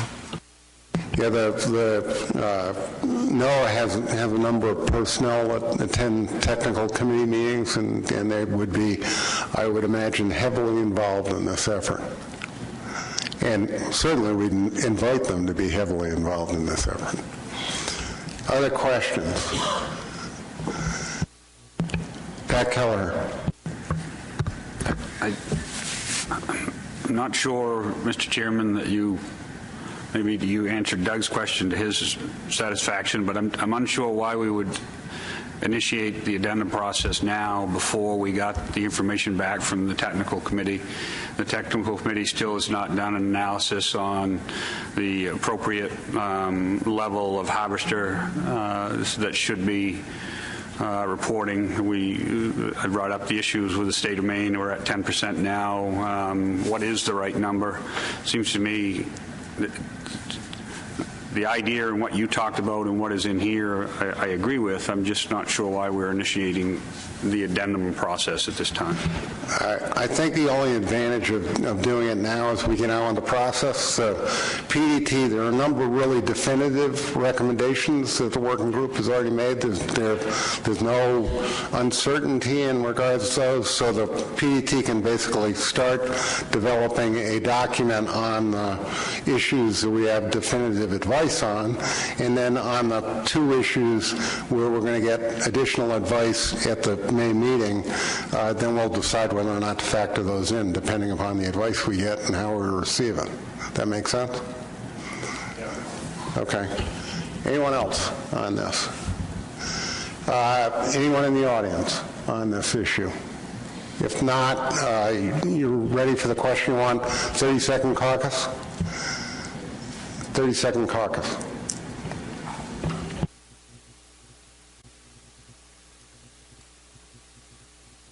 All right, given the lack of discussion on that, is there anyone at the table that's opposed to this motion? Any objections to adopting it by consensus? The motion stands approved by consensus. Okay, so the next item on the agenda is the Jonah Crab addendum, and this is an action item, and we'll vote on it. Megan, if you could go through and outline the issues, and then we'll move on with a couple of motions. Thank you.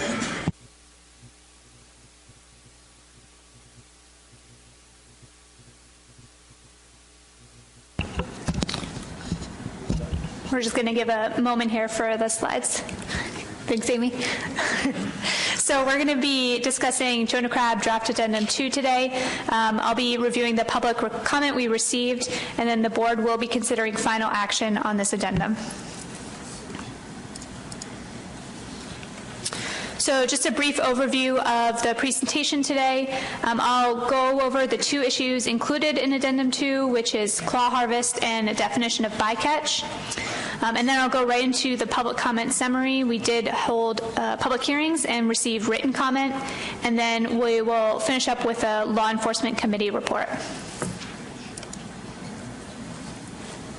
So starting off with our first issue, which is claw harvest, the FMP established a whole crab fishery with the exception of individuals from New Jersey through Virginia who can prove a history of claw landings prior to the control date.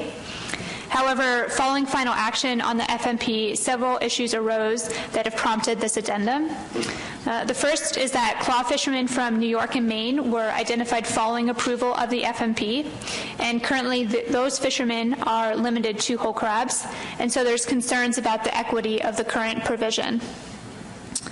The second issue is that NOAA Fisheries has stated that there might be some potential challenges implementing the regulation in federal waters, and this is specifically in regards to National Standard 4, which requires that management measures not discriminate between residents of different states. While the Commission is not under the purview of the Magnuson-Stevens Act, NOAA is, and they are the ones that implement regulations in federal waters where the majority of the Jonah crab fishery is being executed. So we have three management options for the claw issue. The first would be status quo, so only whole crabs can be retained and sold, with the exception of individuals who can prove a history of claw landings before the control date in the states of New Jersey through Virginia. Option B would establish a coastwide whole crab fishery. So only whole crabs, which meet the minimum size of 4.75 inches, may be retained and sold. Once landed, claws may be detached from the whole crab and sold, and there would be no minimum size for claws detached at the dock. Option C would permit claw harvest coastwide. So under this option, claws may be detached and harvested at sea. If the volume of claws harvested is less than 5 gallons, there is no minimum claw length. However, if the volume is greater than 5 gallons, then claws must meet a 2.75-inch minimum claw length. And this is a slightly more conservative claw length than the expected length of 2.5 inches. And this was chosen to ensure that claws are harvested from neither sublegal crabs nor buried females.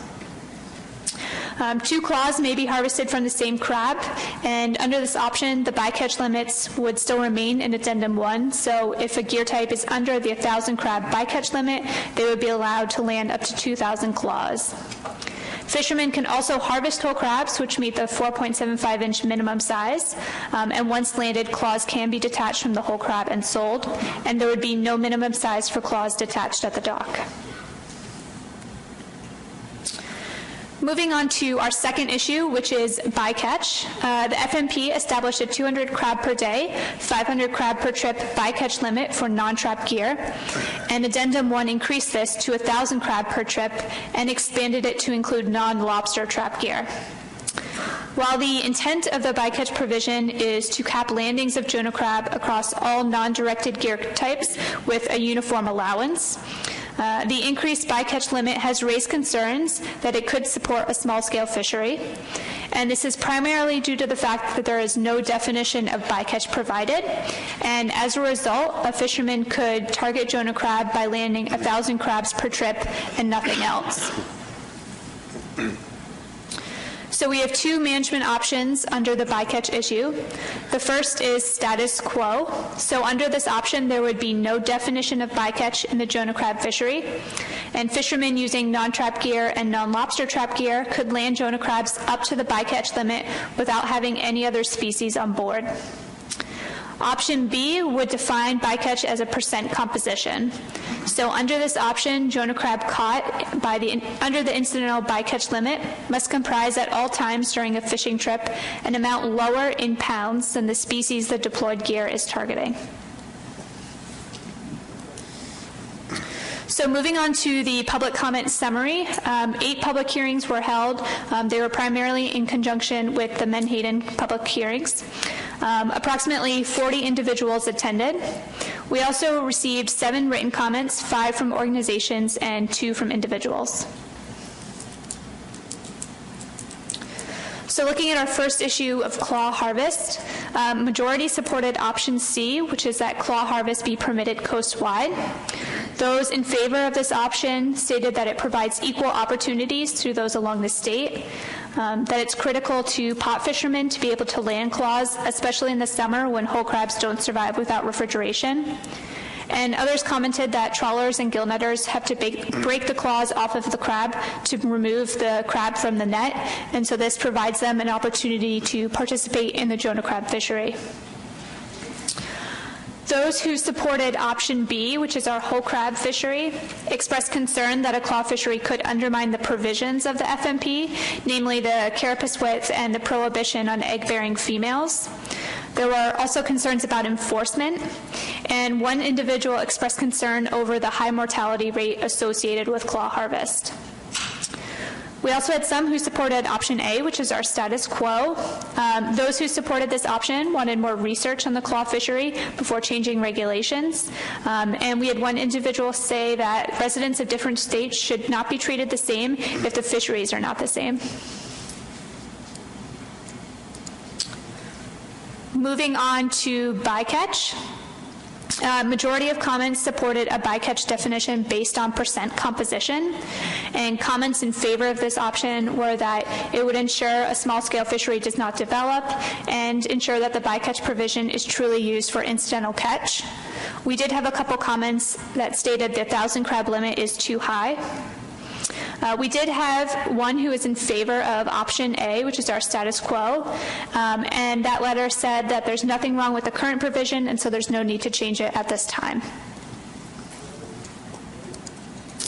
So I will now pass it over for the Law Enforcement Committee report. Before we do that, any questions for Megan on what she just said? If not, Renee, welcome. Thank you, Mr. Chair. The Law Enforcement Committee met and discussed all of these options and came up with option B being the most enforceable coast-wide whole crab fishery. This recommendation is consistent with previous positions regarding claw harvest allowance, and we continue to believe that this is clearly the most enforceable option. It eliminates what would be cumbersome and potentially confusing measurement standards. As far as the bycatch definition goes, the Law Enforcement Committee went with option B, bycatch defined as a percent composition. Although bycatch limits are generally low-ranked management measures with regard to enforceability, this proposed measure is considered a reasonable approach that can be understood and verified by fishermen and officers. Questions for Renee? Any questions? Joe? Thank you, Mr. Chair. And then Pat? I probably should have gone before because this isn't directly at the law enforcement report, but that option B kind of leaves out the option of it wouldn't be all other species combined, right? It's only the, I guess, intended species of the gear. Is that a complication?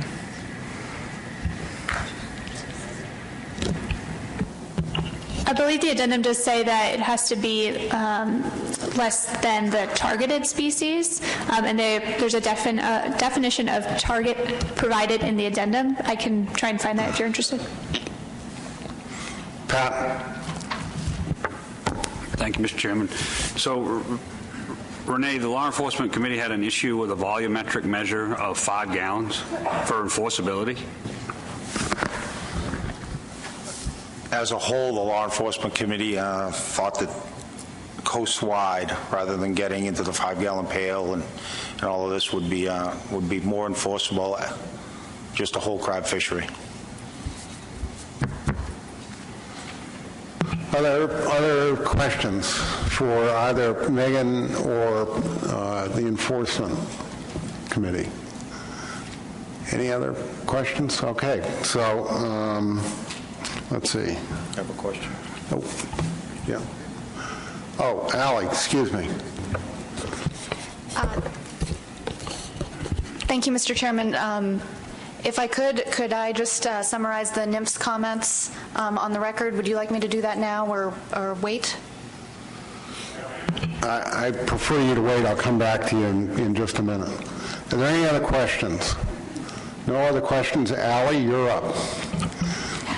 Thank you, Mr. Chairman. We appreciate that the PDT and the board developed a document with a range of alternatives that addressed our national standard 4 concerns with the measures that were originally included in the FMP. That said, we don't support option C in section 3.1 of Addendum 2 that would allow for an unlimited amount of claw harvest coast-wide. We believe that this would allow for an expansion of the claw fishery, which is beyond what was identified as a goal in the original FMP of capturing historic harvesting practices. Our own Office of Law Enforcement also believes that this would greatly complicate enforcement by our state and federal officers. Therefore, our preference is for a coast-wide whole crab fishery. However, we may be able to find some compromise with a small amount of claw harvest, like 1 5-gallon bucket. This limit would prevent an expansion of the claw fishery. It would capture historic harvesting practices and minimize complication for enforcement to the extent possible. Finally, we also commented in support of creating an incidental bycatch definition, as it will minimize targeting of Jonah crabs and could reduce gear conflicts. Thank you. Any other statements that individuals want to put on the record at this point? If not, I think we're to the point where I'll entertain a motion. You've got 3 options here, and possibly one additional one you could cut down, for instance, on the volumetric standard, as was just suggested. Someone care to make a motion on this? Jim Gilmore. Thank you, Mr. Chairman. I'll wait till Megan gets back, because I'm going to try to do this telepathically. Megan, did you type out that motion? Okay, could you put that up, and then I'll just read it. Might be easier.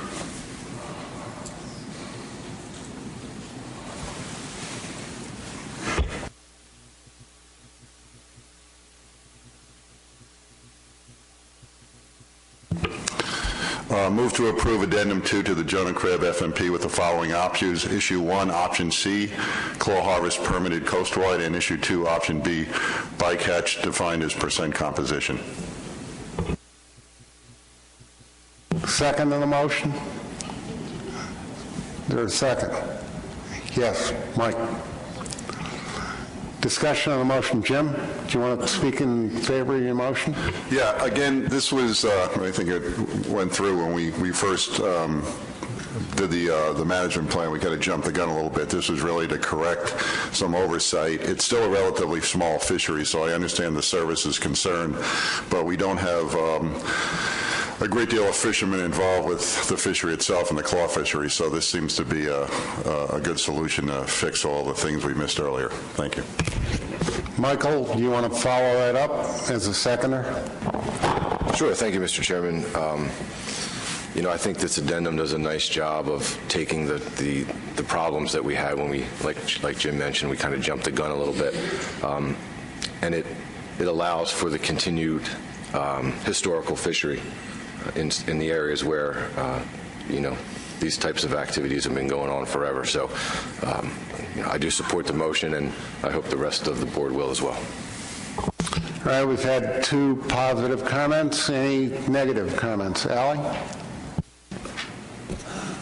Thank you, Mr. Chairman. Could I make a motion to amend?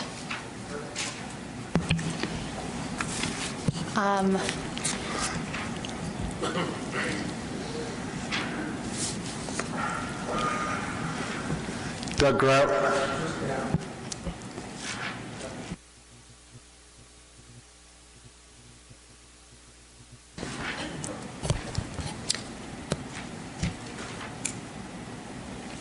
I'm just trying to figure out how this will all work. So I guess this would say motion to amend to approve the 2 portions, but revise option C to read coastwide small volumetric claw harvest permitted, and then under this option, only whole crabs which meet the minimum size of 4 3/4 inches may be retained and sold, with the exception of a 1 5-gallon bucket allowance of detached claws per vessel per trip, which may be retained and sold. All harvested claws must meet the minimum length of 2 3/4 inches, and 2 claws may be harvested from the same crab. All right, is there a second to this motion? Second. Dan McKernan. Discussion on the motion to amend. Ally. If I could just provide a little bit of rationale. The previous comments that I made on the record are some of that rationale. An unlimited claw fishery, I think, could vastly expand the existing claw fishery, especially given the discussion that we just had with Southern New England lobster. More and more people may be turning to Jonah crab. This motion, I think, is more consistent with the original intent of the FMP of capturing historic practices, and I think it also balances the historic claw fishery with enforcement and biological concerns raised during the public comment period. Thank you. Dan is the second, or you want to comment? Dan? I would.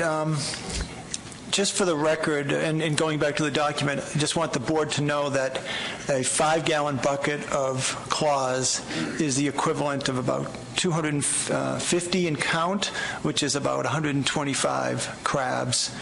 And just for reference, in case we want to drift to a new place, a tote, like a single standard fish tote, might represent 500 crabs and 1,000 claws. So as we trade horses and negotiate, that might be another place to consider, because I see the 2 sides diverging. Other comments, Renee? We did a test, and what we came up with is the average fish total holds 120 crabs, so it would be 240 claws, and that fills a 5-gallon pail. So it's not 500, it was 120.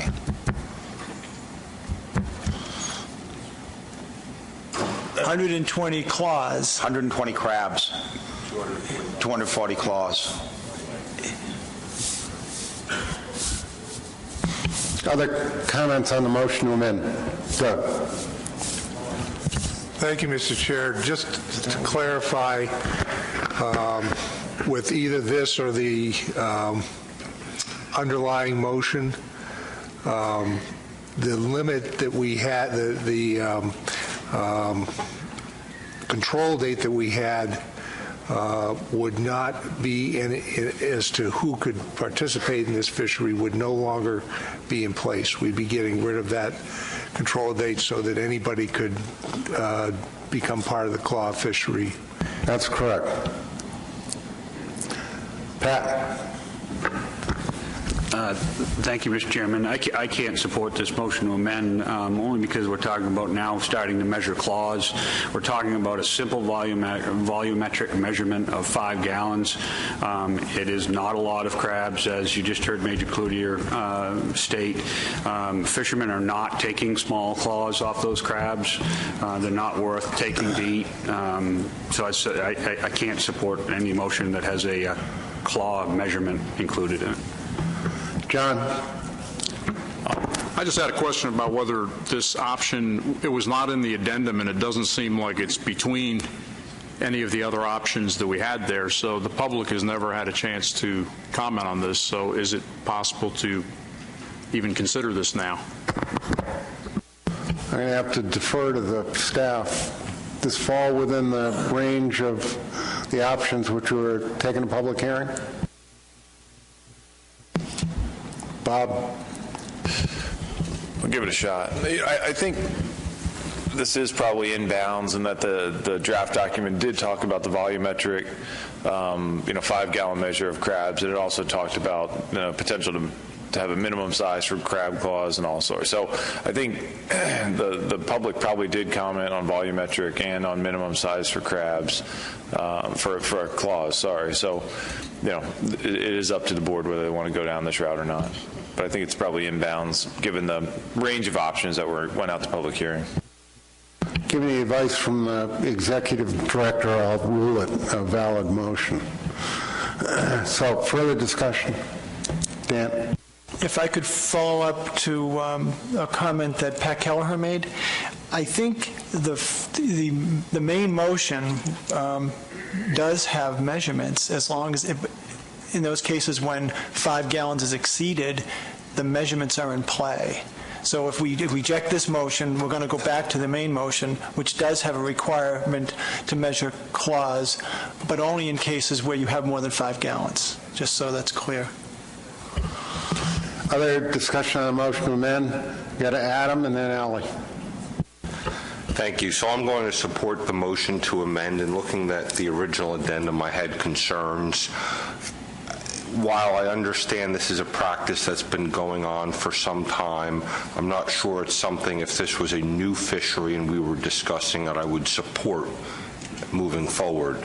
But in order to accommodate fishermen that are using this practice, markets that have developed, I would support this, and I support it as a middle ground between what's currently in here with prohibiting the claw landings and what is in currently option C that would provide for more than a 5-gallon harvest. So I can support this. Thank you.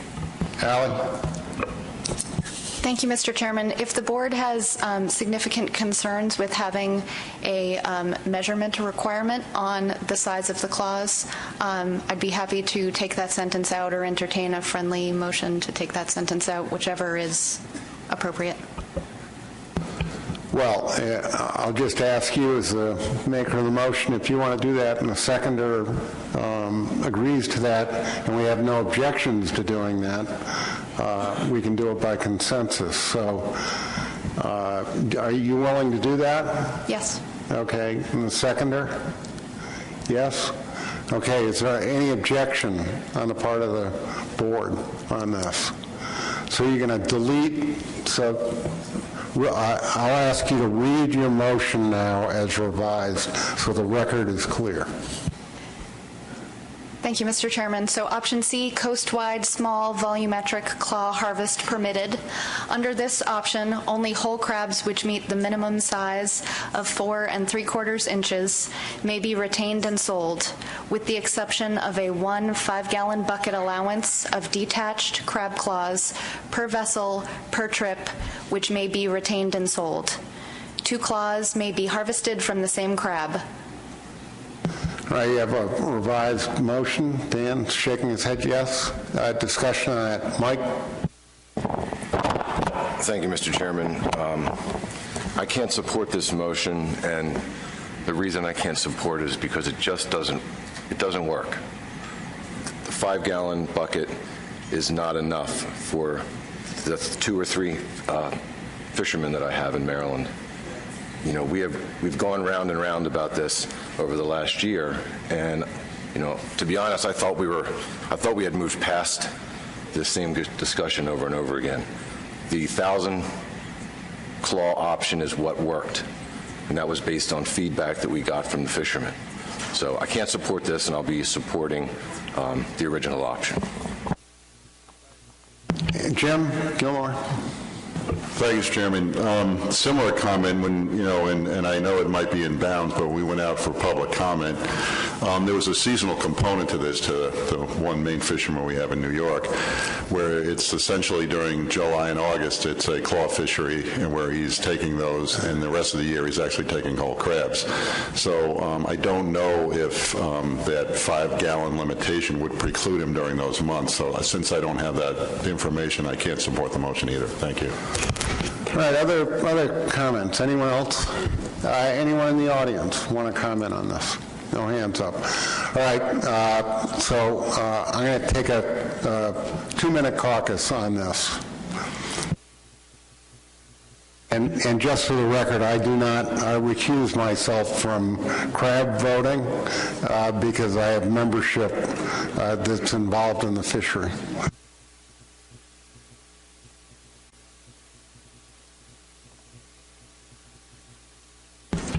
Right, you ready for the motion to amend as read? All those in favor of the motion to amend, raise your hand and put it up. Keep it up, please. 1, 2, 3, 4. 4 in favor, opposed. 1, 6 opposed. Any no votes? Any abstentions? So the motion fails. Okay, so you're back on the original motion as submitted. So discussion on the original motion. Doug. So to the commissioners in the states that do have existing claw fisheries, is it in a lobster trap fishery? Are there claw fisheries in your lobster trap fishery? Because that's the one case under this particular motion that we're making. We could have literally an unlimited increase in the number of claws being removed. That's the one concern that I have with it. But I'm not sure whether your fisheries are in lobster trap fisheries.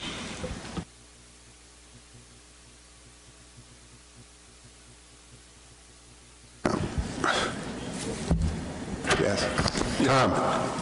Thank you, Mr. Chairman. I can't answer your question specifically.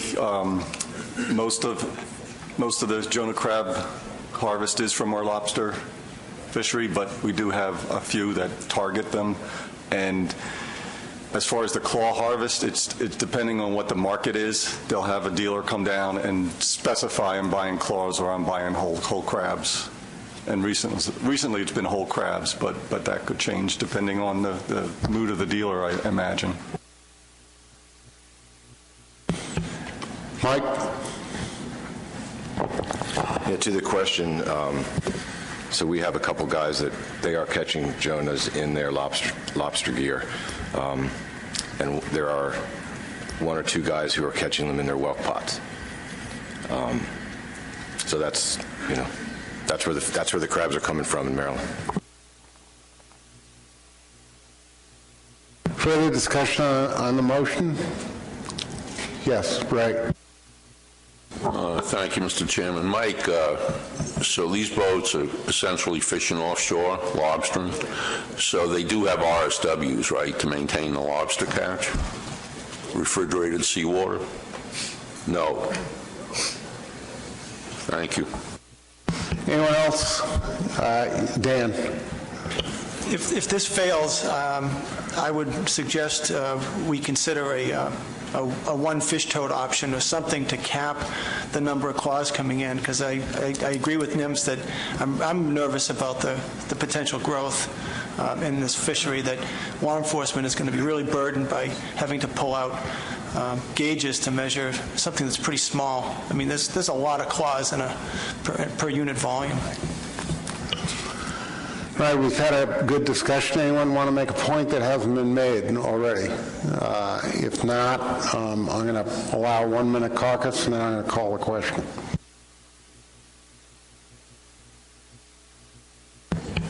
All right, are you ready for the question? No hands up. All those in favor of the motion on the board, please signify by raising your hand. Yeah, 1, 2, 3. 6 in favor. Oh, 7 in favor. I had Terry Stockwell down at the end of the table. All opposed? 1, 2, 3. 5 opposed. Any no votes? No votes? Any abstentions? So the motion passes. Okay, so the next issue is implementation timeline, and I'm just going to make a suggestion here that we use 2018, January 1st, 2018. Can I get a reaction to that from the states, whether or not that's a reasonable period of time to put this regulation in place? Any objections to that as implementation timeline? Okay, no objections, so we'll include that in the document. The last action on this item is because it's a final vote. We need a roll call. We need a motion to approve the addendum and then take a roll call of the states on the motion. Someone care to make a motion? Doug. I'll help out. Motion to approve the addendum as modified today. All right, is there a second? Second? Yeah, John Dean, thank you. Any discussion on the motion? No hands up? Anyone in the audience? No hands up. Okay, you ready for the question? I guess everyone is. Megan, would you please call a roll? Maine. New Hampshire. Yes. Massachusetts. Yes. Rhode Island. No. Connecticut. No. New York. Yes. New Jersey. Yes. Delaware. Yes. Maryland. Yes. Virginia. Yes. NOAA Fisheries. Abstain. New England Council. Yes.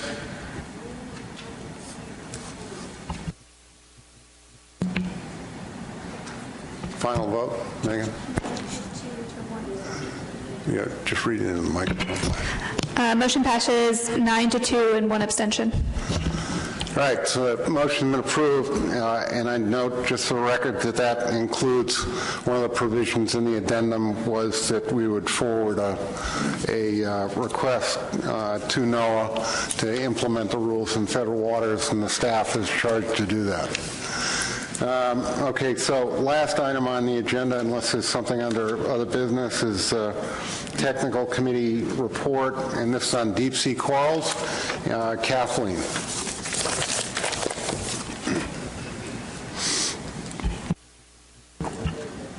Thank you, Mr. Chairman. Wait for the slides. The TC was tasked to provide an assessment of the lobster fishery impacts for the New England Fishery Management Council Omnibus Deep Sea Coral Amendment. Just to give you the planned timeline, the Council plans to publish the preferred alternatives in April 2017 and then hold a final vote in June of 2017. These proposed closures are both in Area 3 and Area 1, with options including broad areas by depth or discrete canyons on the edge of the shelf, or a combination of the two, in addition to the National Monument, and some Gulf of Maine areas in both Area 1 and Area 3. Using vessel trip reports to assess revenue value, the Council has identified the lobster fishery as highly impacted by these closures if they are applied to the trap fishery. As we have discussed before, using VTR data to characterize the lobster fishery is problematic. VTRs are not required for all lobster permits. There is a high percentage, but not 100%, of Area 3 boats with VTR requirements, but in Area 1, the percentage is very low. Without full or better coverage, VTR estimates could be underestimating the revenue impact in these areas. The TC focused on 2 areas for alternative analyses: the proposed broad area closures at the edge of the shelf and the 2 proposed closures in Area 1.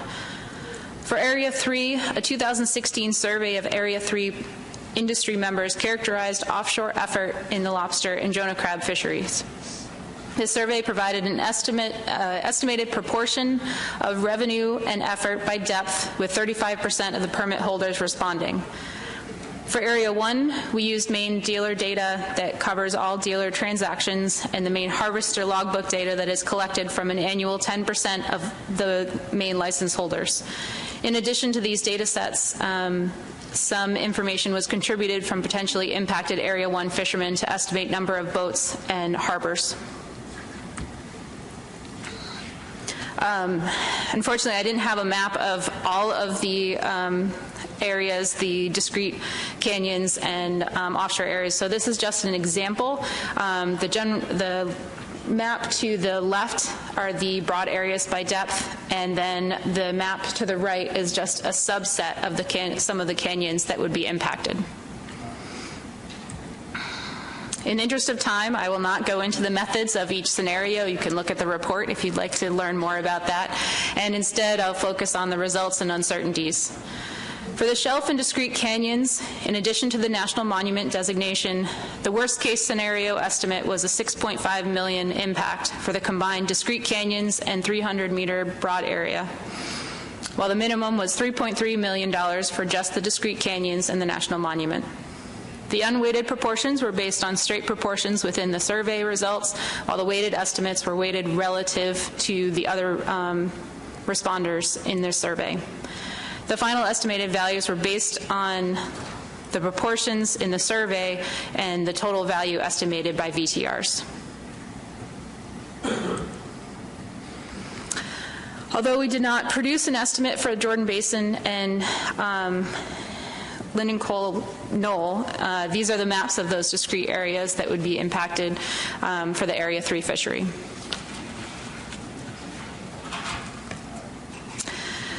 This is a map of the Area 1 proposed closures with the main lobster zones. The 2 areas are Mount Desert Rock and Outer Scudic Ridge. You can see the Jordan Basin proposed closures below, right above the legend. For Area 1, we used 3 approaches to estimate revenue impact. The first provided the total revenue by main zone by distance from shore. This estimate does not assign a value to the discrete proposed closures.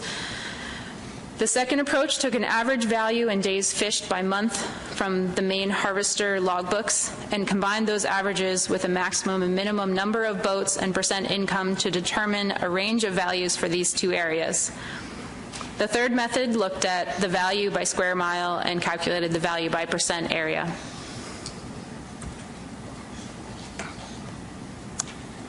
The value of the 2 distance from shore categories impacted by these closures are outlined in red. In Zone B, the one in the center, between 3 and 12 miles, this is where the Mount Desert Rock closure would be. The total value between 3 and 12 nautical miles was estimated over $15.3 million, while outside of 12 miles in Zone A, the area to the right, was worth $9.8 million in 2015.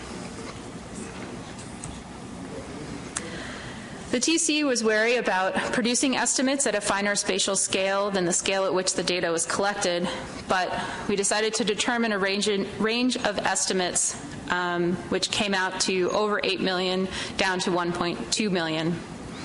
The TC's preferred estimate was for 50 boats in each area with 50% of their income derived for a limited number of months during the winter and spring, totaling about $4.2 million as an impact.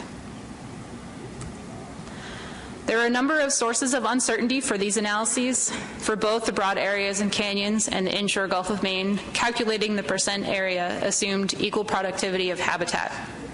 The TC considers this unlikely and thinks it leads to underestimate of revenue. Second, we were unable to validate industry information from the surveys and interviews. Third, in the main inshore areas, the distance from shore proportions are based on 10% harvester reporting, and we are unsure if the reporting adequately represents the offshore areas. In all cases, there was low spatial resolution, so it is difficult to assign a value to a specific area with confidence. This is something slightly different, but wanted to bring it to your attention. This is the co-occurrence model developed as part of the large whale take reduction plan. The outer Scudic Ridge area is in the middle of a high co-occurrence area with whales and lobster gear, while the Mount Desert area is adjacent, or just north of an area where there's co-occurrence. Spatial closures in Maine have been avoided in the Atlantic large whale take reduction plan, due in part to concerns about the displacement of effort and the potential to increase the density of vertical lines along the edge of the closure. A similar scenario exists here relative to the proposed coral closures, with the displacement of gear creating a higher risk of entanglement in the areas surrounding the closure. For this reason, there is great concern regarding unintended impacts to whales in the outer Scudic Ridge area, where whales are known to frequent, while the impact near Mount Desert Rock is less certain. I will take any questions, but the report in the supplemental materials goes into much more detail as well. Thank you. Questions? Any questions? No hands up. Eric. Thank you, Mr. Chairman. I just want to point out that there is an option for a broad zone at 900 meters now. Anyone else want to comment? Any hands in the audience? If not, yeah. Pat, excuse me. Thank you, Mr. Chairman. Considering the potential ramifications that would come from a closure based on corals, I'd like to request that the Lobster Advisory Panel be tasked to review the TC's analysis and potential impacts to the lobster and Jonah crab fishery as a result of this coral amendment. Any objections to asking AP to formalize some recommendations? Excuse me. I'm losing my voice.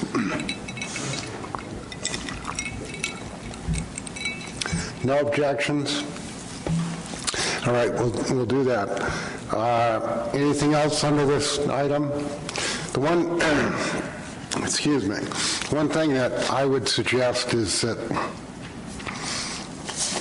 as I understand it, the timeline for the council to take action on this is at the April meeting. Terry, is that correct?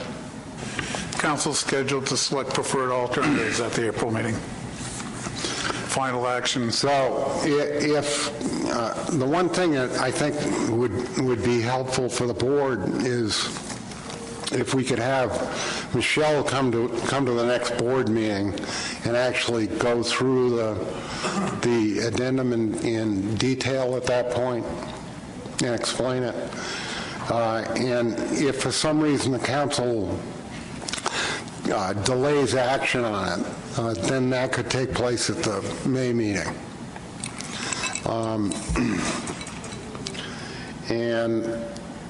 Let's see. So I think that's it. Excuse me. This is what happens when you go to the Massachusetts Lobstermen's Association meeting. The plague. Okay, so anything else under this item? So Terry, if you would just, if for some reason it slows down, then I think it would be helpful to have Michelle come and explain it. She's incredibly knowledgeable, and I'm sure the board members would benefit from that type of presentation. Terry? Yeah, thank you, Mr. Chairman. I'm not sure of the exact scope or of the public comment period. Would it seem that our May board meeting would be in the middle of it, so it might be appropriate for her to come at that point. The final action is not scheduled until the June council meeting, which is almost a month later. Okay, thank you. Okay, so anything else on this? No, we're into other business. Any other business? If not, I just remind everyone, as Megan said, the public comment period on Addendum 25 is going to be April 1st. We're going to need the states that coordinate the LCMTs in Southern New England to put together those committees, and in some cases, those committees need to be reconstituted, and I think the state should have the flexibility to do that. I think it's extremely important for us to get comments from the advisory panels that were set up originally, and that all has to take place before April 1st. So any other business to come before us? Any objections to adjourning? Dan. So, David, I think what I should do, because Massachusetts is the host state for Area 3, which is the LCMT with no home, we will send an email around to the heads of the delegations describing who's a current participant in that team to see if they have any nominations or recommendations. There can be at least 10 or more members, and many of the states are listed throughout the range of lobster as potential participants in that team. So we'd want to get people that, as you said, get the whole team reconstituted, but we would need names from the directors. All right, any other business? If not, meeting stands adjourned. Thank you very much. 5 minutes early. We're going to start EO at 4:15, half hour early. Yeah, half hour early. Thank you. Well done. We're done, right? With it.